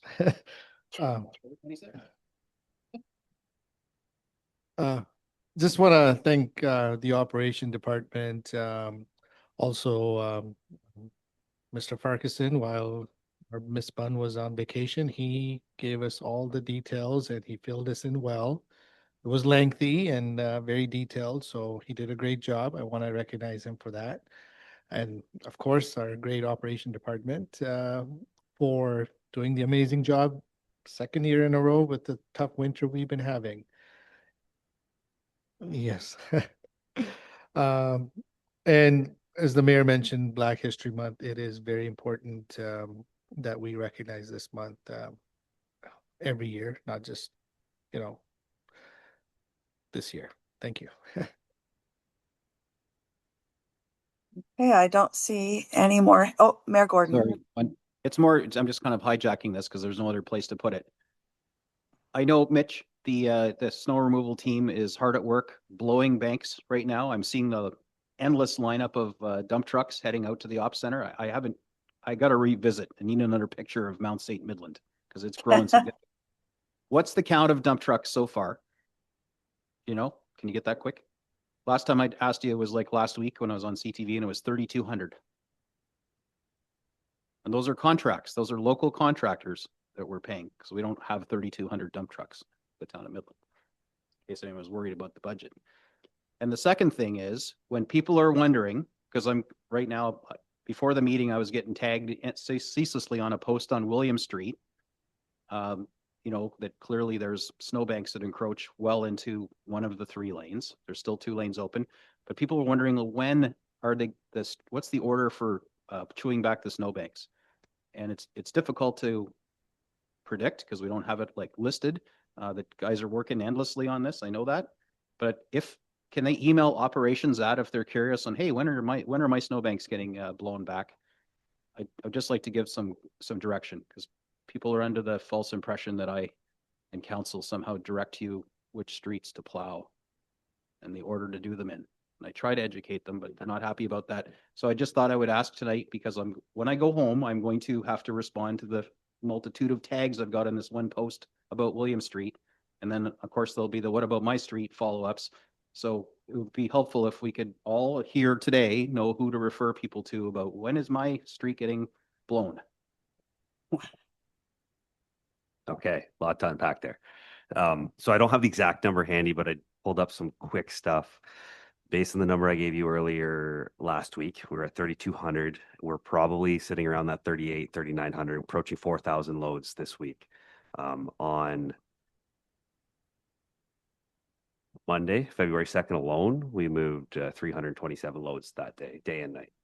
So the guys are, they're moving a lot. They're doing an amazing job. We got our crews working day and night. Last weekend was very nice to have a weekend without snow. They got a well-deserved break with no snow in the forecast. Everybody got a chance to kind of reset, enjoy some time off. So going forward, we are ceasing blowing removals from town during the daytime. It'll be done at nighttime. That doesn't mean we won't be removing snow throughout town. So just during the daytime, you won't see the blowers blowing into trucks. You may see the blowers out in areas where we don't need to blow into trucks, where we can blow back on lawns, into bushes and ditches and right of ways, or loading out cul-de-sacs and parking lots and things like that. So that was first part of your question. The second part was priorities on removal of the banks, right? So we do it basically on a road classification standpoint. We hit our class 3s and then our 4s and our 5s. William Street, I know right now they're working on a plan to get there to do that. Some of our streets will be coming up to be needing done for a second time.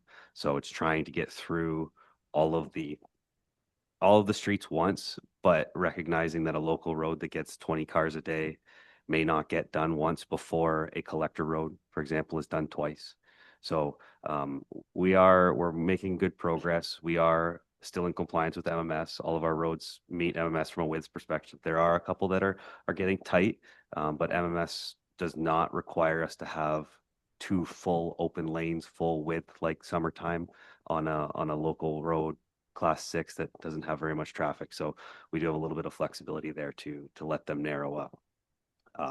So I don't know really if that answers your question. If people have questions and inquiries, the best way would be to go through the service, the Midland East service, send your request in. Our supervisor team is looking at that and they're making the work plans for which areas to attack next. And that's the best way. Did I answer everything? Yes, except for the last one. Do I, even with my strong mayor powers and my fellow council elite here, have any ability to direct you or your team where to plow, how to plow, and what order to plow in? No, absolutely not. We work off of our priority systems, our road classification, and we're not influenced by council and mayor where we go and when we go there.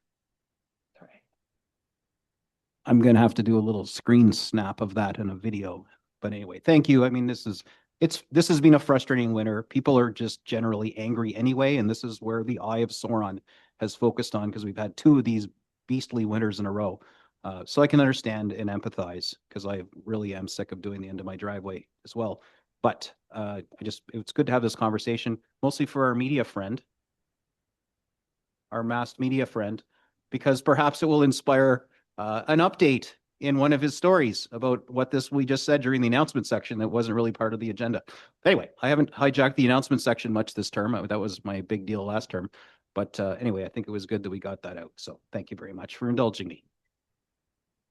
Thank you, Mayor Gordon. Councillor Meredith, did you have something else?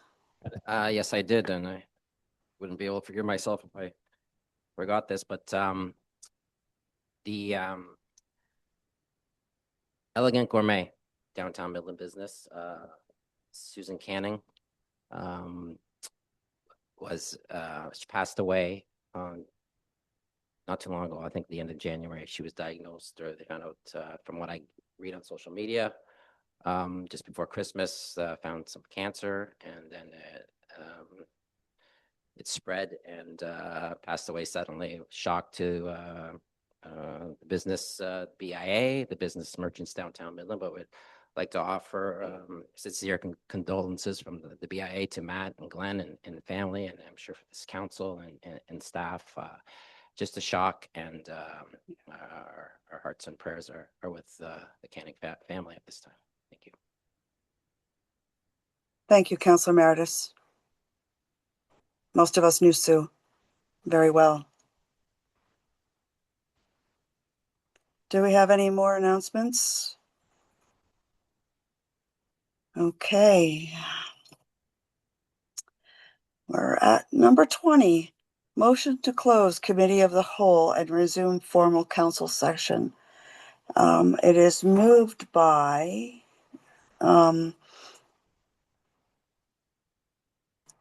sorry, I've got two things here. Okay, that the Committee of the Whole rise and report. So that's RES-2026-14. I didn't want to miss that. That the Committee of the Whole rise and report. All in favor. And that was, sorry, I got it all mixed up. It's backwards, but it was moved by Councillor Bald and seconded by Councillor McDonald. All in favor? That's carried. Back to you, Mayor Gordon.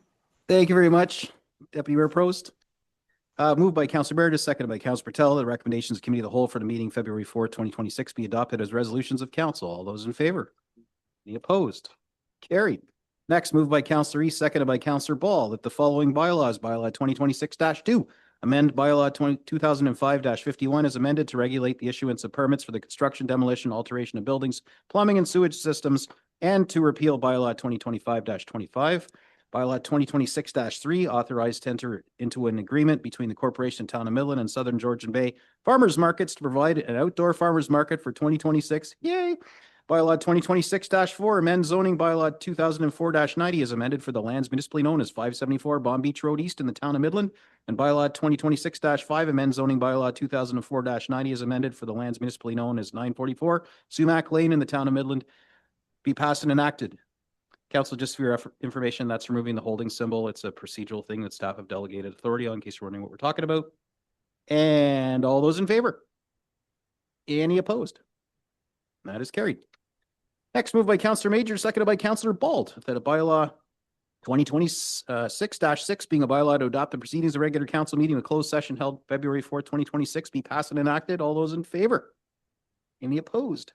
Carried. And last but not least, moved by Councillor McDonald, seconded by Deputy Mayor Prost, that this regular meeting of council with a closed session adjourn at 10:05 p.m. All those in favor?